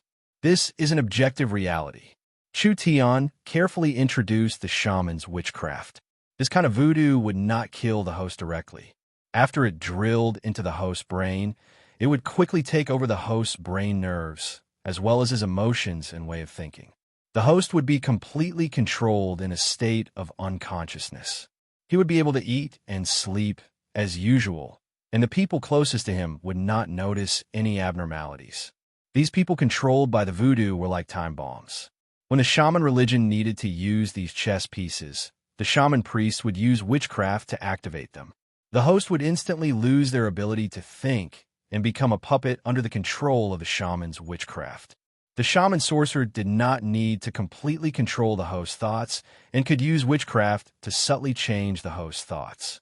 This was because emotions were a kind of spiritual energy, and spiritual energy could be created through material methods. Dolores and Clark were both dumbfounded. The shaman's witchcraft was mysterious and vicious, but outsiders knew very little about it. This foreign human was even more knowledgeable than the locals who had dealt with the shaman sorcerers for decades. This kind of witchcraft that could control one's thoughts was clearly a secret of the shaman religion. How did he know about it? No wonder. The shaman religion could develop this quickly. Not only did they have a large influence in the surrounding tribes, there were also several shaman temples in Green City. So the problem was here. The local army had several 100,000 followers. They had several 100,000 followers over the years. There were also over 100 true spirit realm shaman sorcerers, as well as the core fighting strength of the shaman religion, as well as the puppets they had controlled in Green City over the years. This was a very terrifying strength. The local army had been formed for 3-4 days, and there were already over 100,000 of them gathered. It was said that this number was still increasing, and it could reach several 100,000. These locals had mostly mobilized all the adult males in their tribes. With this kind of effort and high efficiency, who would believe that the shamans weren't playing tricks on them? Once the locals attacked the city, the shaman religion's army would also attack. Adding in the cooperation of Green City, how would the gnomes deal with this situation? Also, if the shaman spirit beasts and the Green City gnomes fought, would the undead religion warlocks just stand by and watch? Even the druids were an unknown variable. Chu Tian pointed out all the stakes. Mr. is truly clear on this matter. Clark never thought that Chu Tian would be so clear on this matter. He was sitting high up as the acting city lord, but he was actually this careless. His head was covered in sweat at this moment. Green City's situation is even more dangerous than I thought. The gnomes were proficient in research, but they were not good at diplomacy or military tactics. Now that the water was becoming muddier, he couldn't think of a way to solve it. Dolores was also shocked, not to mention Clark. Who would have thought that the situation would be this bad? Clark asked in a trembling voice. Then how many gnomes does Mr. think have become puppets of the shaman sorcerers? This kind of goo is very hard to refine, and it will consume the refiner's cultivation and vitality, so there won't be many of them. You don't need to worry about this. Chu Tian carefully considered it. Just follow my arrangements. The gnomes will only be responsible for stabilizing Green City, and I will take care of everything else. Could this situation really be taken care of? Clark already had no confidence in his heart. He could only believe in this outsider, a person that could become Green City's city lord. In the evening, the 150,000 elites of the forest gathered in the forest. The morale of the locals was high, and they were filled with killing intent. When they gathered, there would be locals joining in from time to time. Of course, these were all small powers that wanted to take advantage of the situation to loot Green City. The Allied Army Conference began. The ogres, tigers, leopards, lizards, snakes. The various large tribe chiefs and the high-level members of the various tribes all came to participate in this conference. These different local leaders all had angry expressions on their faces at this moment. Green City is too arrogant. They actually want to exterminate us and make us their slaves. These gnomes don't even know they are about to die. Do they really think they are still 100 years ago? We will quickly gather several 100,000 people. At that time, with the support of the shaman religion's witchcraft, our battle strength will increase by more than double. It will be easy for us to flatten these outwardly strong gnomes. The entire Allied army was covered in a layer of rage, violence, and fanaticism. They all wanted to charge into Green City and burn Green City to ashes, stealing all the wealth and food. Several goat race shaman priests stood in the corner with a smile of ridicule on their faces. The Minotaur chief Arnold is leading 5,000 Minotaurs to join the alliance. The group of locals suddenly became excited. The Minotaurs were very strong, and they had bodies not inferior to ogres, but they specialized in charging at the front lines. The charge of these 5,000 Minotaurs was enough to easily tear apart the weak gnomes' defenses. Arnold was the Minotaur tribe's chief, but he was actually personally participating in this mission. This Arnold was the youngest chief of the Minotaurs in 200 years. He was a typical blockhead with a fiery and straightforward personality. He was a Minotaur that couldn't be more traditional, but with the Minotaurs' personalities, they wouldn't play any tricks. Since Arnold had personally come, it meant that the Minotaurs also wanted to steal from Green City. More than a dozen tribal chiefs and a few shaman sorcerers received Arnold. One of the tribe chiefs said, "Arnold, you're only taking out 5,000 Minotaurs. Isn't that too little? There are over 100,000 Minotaurs in the Minotaur Valley." Another tribe chief followed up, "We'll split the loot according to work. Whoever does more will get more." I'm afraid 5,000 Minotaurs won't be enough. The Minotaurs aren't just sending soldiers. Arnold gave a simple smile. You don't lack soldiers, so the Minotaurs will give you what you lack the most. What do we lack? Food. What? The various tribe chiefs were stunned. You're saying you'll give us food? Arnold's large body moved to the side, and he pointed at the Minotaurs behind him. All the tribe chiefs looked over. Several thousand fully armed Minotaurs were pulling a large pile of tin cans, giving them to the local soldiers one by one. The entire Allied camp was covered in cheers. The various tribe chiefs were all stunned. What is going on? Arnold said with a laugh. A human merchant came to the Minotaurs not long ago, and this food was bought from him. There's enough good wine and meat, enough to fight our way to Green City. Human merchant? Where did this human merchant come from? How could he bring this much food into the forest? The local chiefs were all surprised, and their killing intent weakened by a lot. There were even some people who asked Arnold how to contact this human merchant. I don't know his background. Arnold shook his head, but if you need, I can help you contact him. The shaman priests looked at each other. They could see the surprise in each other's eyes. One of the shaman priests pinched a seal and muttered an incantation. Roar! An ogre suddenly roared out, "If we take down Green City, how much food can we not have? Why spend a large amount of money to trade with a human merchant? Not to mention, who knows how much food this merchant can provide? If we take down Green City, it will be enough for us to eat for 10 years. That's right. Attack Green City. Arnold, your food has come at the right time. Once our soldiers are full, we will definitely take down Green City. We'll give you a portion at that time." Arnold nodded. This Minotaur chief looked over at the shaman priest and revealed a strange expression. Chapter 411. Green City, the Shaman Temple. Several dozen shaman priests were gathered around the altar for a ceremony. The shaman religion came from the savage highlands. The religion's followers were mainly spirit beasts, orcs, and trolls, believing in the shaman god and the sorcerer god. The Green City shaman religion had existed several hundred years ago. At that time, the gnomes' green religion was still very strong, so the shaman religion did not have much development. Several decades ago, the gnomes experienced several wars and quickly weakened, so the shaman religion welcomed an opportunity to develop in the Green City area. Several decades ago, the Savage Highlands sent the High Priest Mars to Green City, allowing Mars to develop the entire Green City area. Because the High Priest Mars was very strong and adding in the resources of the Savage Highlands, the shaman religion in Green City had increased by several dozen times in just a few decades. Now, there were several tens of thousands of shaman sorcerers in Green City. The several tens of thousands of shaman sorcerers were all very dangerous characters, and there were over 100 shaman sorcerers who had obtained the surrender of the shaman priests. If a shaman sorcerer wanted to become an official shaman priest, not only did they need to be at the true spirit realm, they also needed to practice their witchcraft to perfection. Just like this, the shaman religion had gained a foothold in Green City. The high priest led the several tens of thousands of shaman sorcerers to negotiate with the gnomes, obtaining the qualifications to build a temple in Green City. Then they spread to the surrounding tribes, and now the number of shaman religion believers in the forest had reached several 100,000. This was a power that could threaten the green religion. At this moment, there were over 2,000 strong figures that were densely packed together in the shaman temple. They did not move at all, just like statues. Each one of them released a terrifying aura.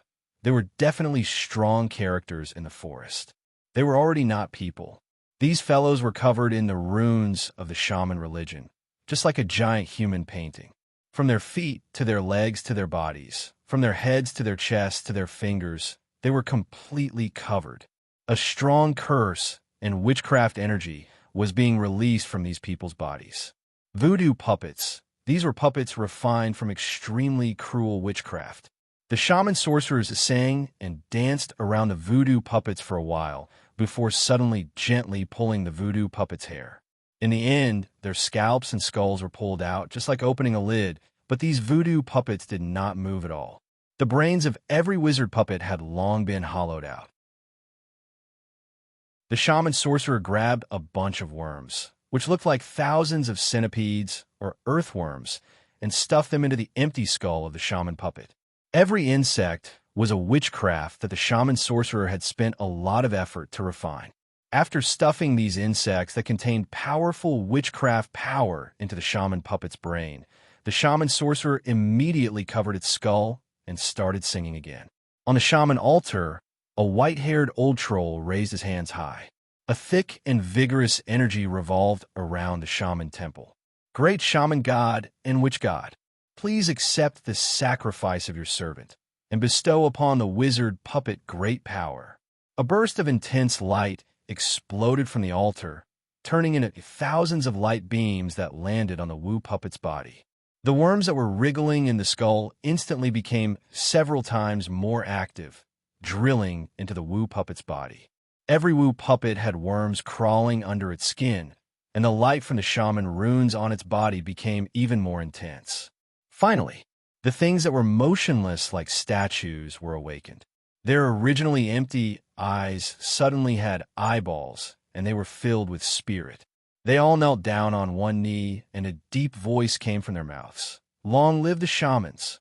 The 2,000 shaman sorcerers' carefully refined Wu puppets were finally awakened. These puppets were not ordinary puppets. Other than the fact that they were enchanted with all kinds of witchcraft and curses from head to toe, which gave each of them a terrifying combat strength, their bodies were almost immortal. They were not afraid of fire, water, acid, or cutting. They even had simple thinking abilities. They could be said to be perfect puppet warriors. The time has come. A white-haired old troll opened his eyes, revealing a pair of sparkling eyes. This battle will turn Green City into ruins.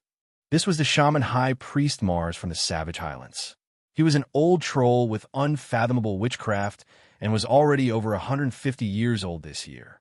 Mars called out in a low voice, "Lose!" High Priest, what orders do you have? A green-skinned orc walked in front of Mars. Luz was an orc shaman, and although he was young, his attainments in witchcraft were very shocking. Luz's witchcraft was second only to Mars. Therefore, he had a very high position in the Greenland shaman religion. He was basically the number 2 person and was also Mars' assistant. Mars looked at his assistant and said, "How are the preparations of the troops outside?" Lurtz replied, "When the tribes start to attack, the shaman army will also start to attack. With our help from the inside, this battle is almost certain. We can't be careless. Although the gnomes are weak, no one knows what cards they have." Mars said in a deep voice, "The gnomes have surrendered to the eternal forest, so we don't have much time left. We can use the chess pieces we've buried among the gnomes. Go and awaken them." "Yes, High Priest." Luz brought several shaman sorcerers to a secluded cliff and began to use witchcraft, activating the chess pieces the shamans had buried among the gnomes. These chess pieces have been unknowingly infected by the shaman's brain, controlling witchcraft.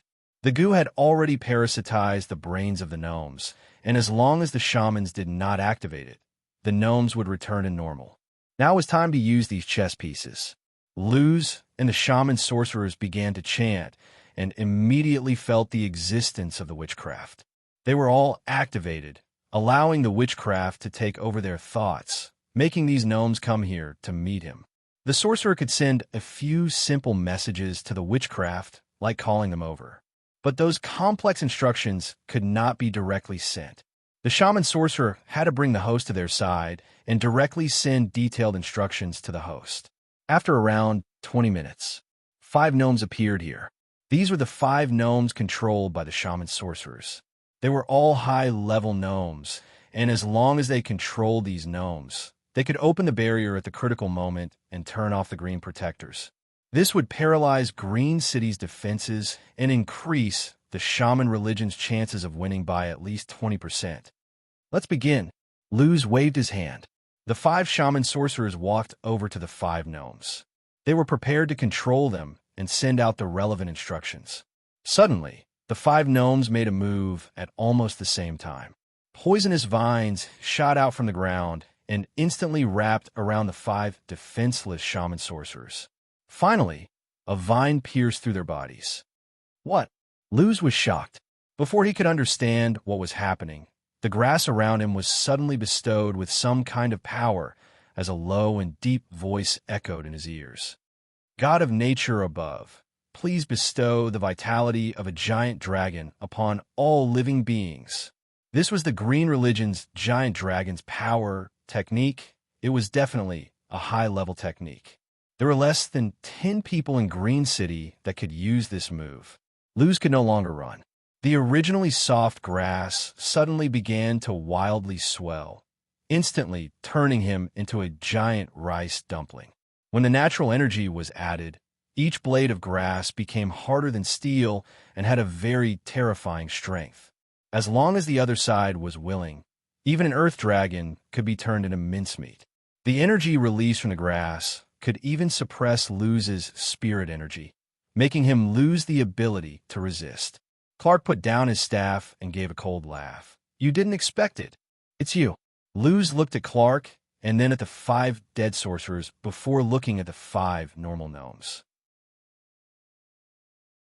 He could clearly feel that the voodoo insects were in the gnomes' brains, but he didn't know why he couldn't activate them. At this time, there was a handsome human youth that was leading a seductive Fox clan member, walking out from behind Clark. Demonic god priest? Luz couldn't understand why a priest of such a weak sect would appear here. Dolores revealed a tender smile. "Sir City Lord truly has divine foresight. Not only did you catch him in the act, you also caught the second in command of the shaman religion. Strange, how did you know that Mars would send this fellow?" Letting the gnome puppets remove Green City's defenses is a very important task. If I was that high priest, I would have sent the most capable person to do it. How do we deal with this person? I think it's better to just kill him. Dolores's words made Luz's expression change. She continued to say, "This fellow's position in the shaman religion is not low. If we can kill him, not only will it decrease the shaman religion's strength, it will also greatly affect their morale. Clark also thought the same. Luz's witchcraft skills were only below Mars. He could easily kill him with a sneak attack, otherwise it would not have been so easy to subdue him. Chu Tian shook his head as he walked in front of Luz. Priest Luz, your father has always been a local shaman. Before Mars came, your father was a shaman leader here. Am I right? So what? If there was no Mars, you would have inherited your father's legacy and become the local shaman leader. The meaning in Chu Tian's words was very clear. The shamans have always been independent. Why would you listen to Mars and become a puppet and chess piece of the Savage Highlands? Luz gave a cold laugh. Don't you think this method of sowing discord is too laughable? I think you should first understand a problem. I'm not trying to drive a wedge between you, and actually eradicating a trivial shaman religion is not a hard matter for me. I don't need to use this kind of method. I just feel that it is a pity for the shamans to disappear from Green City. After all, the shaman witchcraft still has a bit of use. Luz had a strange expression on his face. This fellow's tone was very light, like he did not place the local shaman religion in his eyes at all.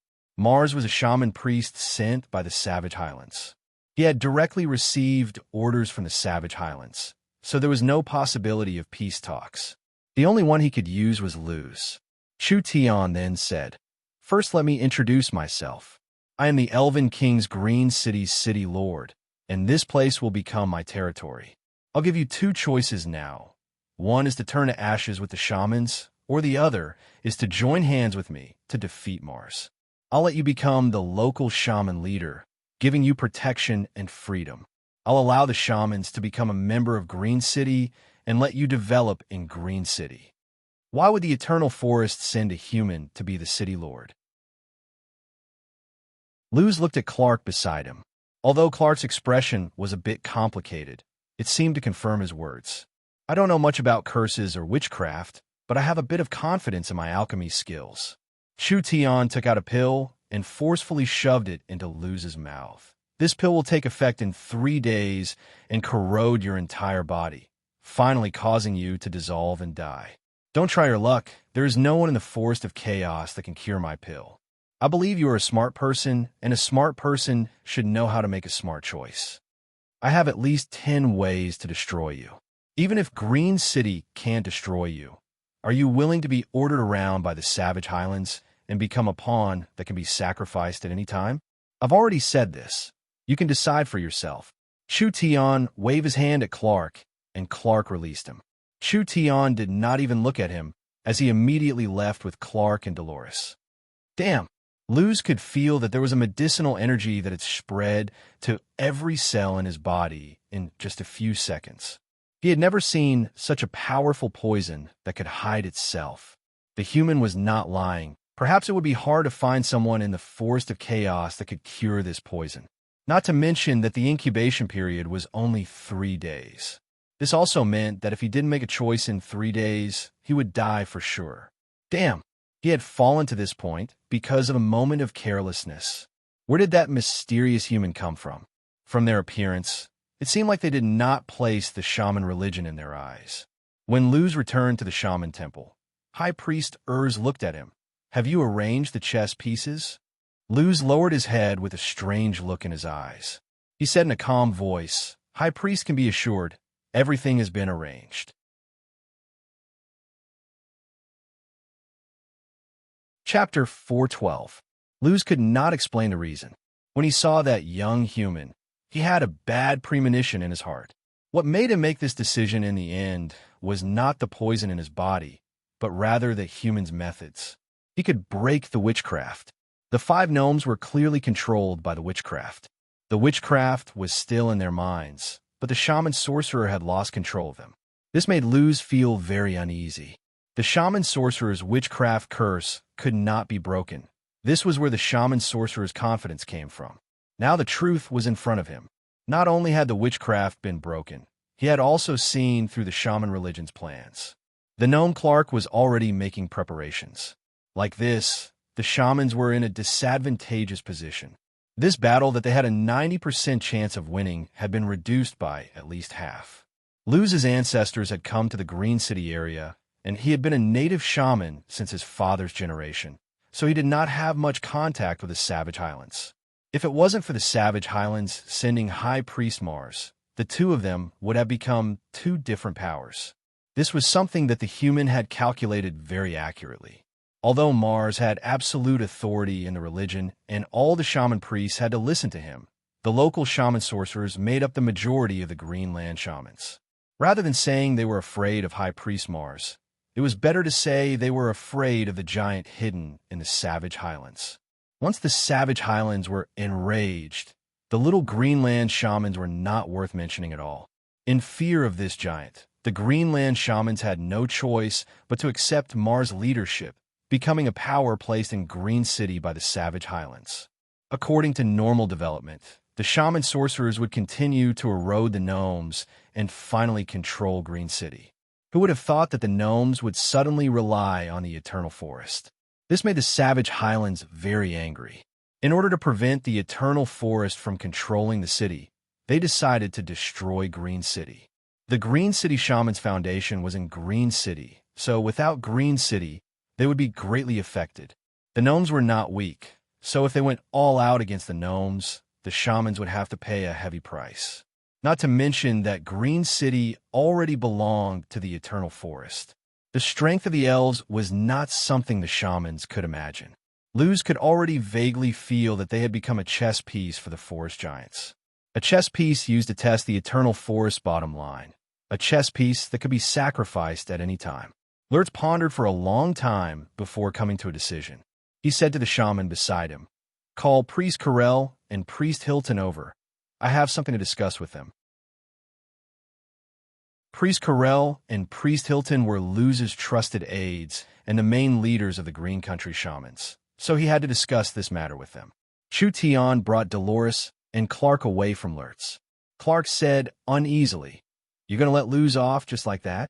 He's not a character that is easy to control. It was hard for us to regain this advantage, but if Mars notices this, perhaps Green City will fall into a disadvantageous situation." Clark now had a whole new level of respect for this young man. Chu Tian had only been in the Green City area for a week, and he had only studied the situation of the major powers and their main members before arranging today's plan. It was bold and radical. If it really succeeded, it would greatly reduce the pressure, but if it failed, Green City would lose this advantage. This was because once the shaman sorcerers noticed it, the gnomes would find it hard to carry out their plans. Damn, that damn old gnome. He actually doesn't believe me? Chu Tian's face was filled with disdain as he said to Dolores beside him, "Do you believe me? Sir City Lord breaking the shaman's witchcraft has dealt a large psychological blow to Luz, making him doubt the effectiveness of the shaman's witchcraft. The poison that Sir City Lord gave him is a threat to Luz's survival. There is no one in this world that is willing to die." Dolores seemed like she had already understood. The most important thing is that Sir City Lord has cleverly used the shaman sorcerer's internal differences, especially the Highland shamans represented by Mars and the Green City shamans represented by Luz. This relationship is not obvious normally, but in this special period, there's a lot that can be done. So I think this plan can be tried. Chu Tian said with a nod, "After I become the City Lord, you will be the City Lord's assistant." Dolores revealed a look of joy and immediately thanked him in a sweet voice. Clark, on the other hand, felt very awkward. This human seemed to think that the City Lord's throne was already in the bag, which made him feel a little unhappy. Even if this human had some ability, he was still a human. Half-elves would not be convinced by humans. What should we do now? The shamans have pretty much been dealt with. We need to guard against other powers trying to fish in troubled waters. According to what I know, other than the shamans, the most troublesome ones in Green City are the undead religion and the druids. That's right. Clark's expression turned serious again. Although he was a bit unsatisfied with the human in front of him, this was related to the survival of Green City, so he did not dare be too careless. The founder of the undead religion is a lich from the Dragon's Ridge, Segister. This lich is very strange and mysterious, not showing himself at all. Even the necromancer priests under him are very strange, so we can't predict their movements like the shamans. It is simply impossible to guard against them. What about the druids? The druids are different from the shamans and the undead. The druids are a very loose but widely spread religion in the forest of chaos. The druids gathered around Green City should not have any background, but they are rebellious and don't listen to discipline, turning a blind eye to Green City's rules.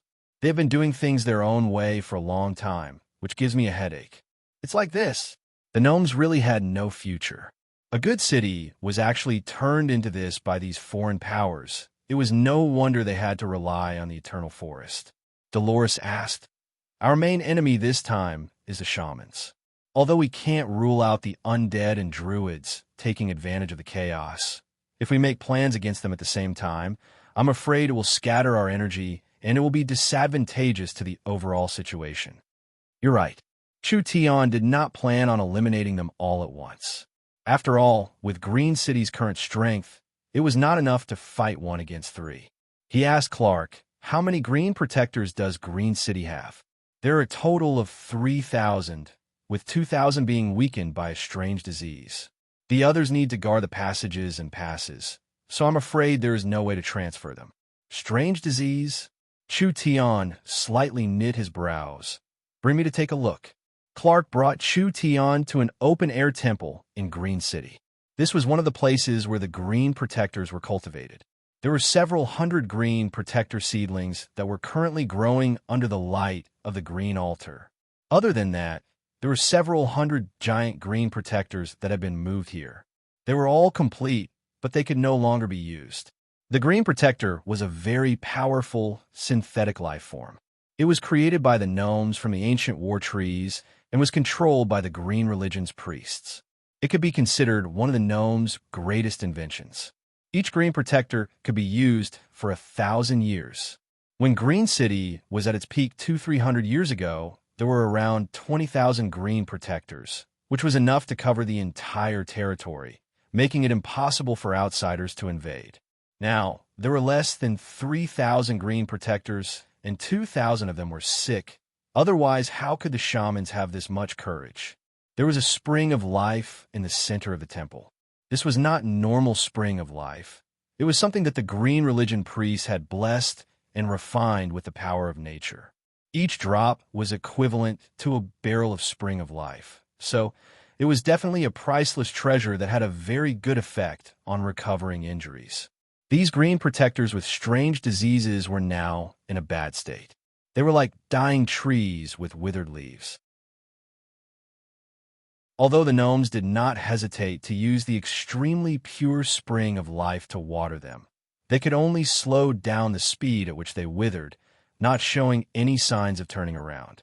Sir Clark, why did you bring a human here? This is my clan's important place, and it hides our clan's secrets.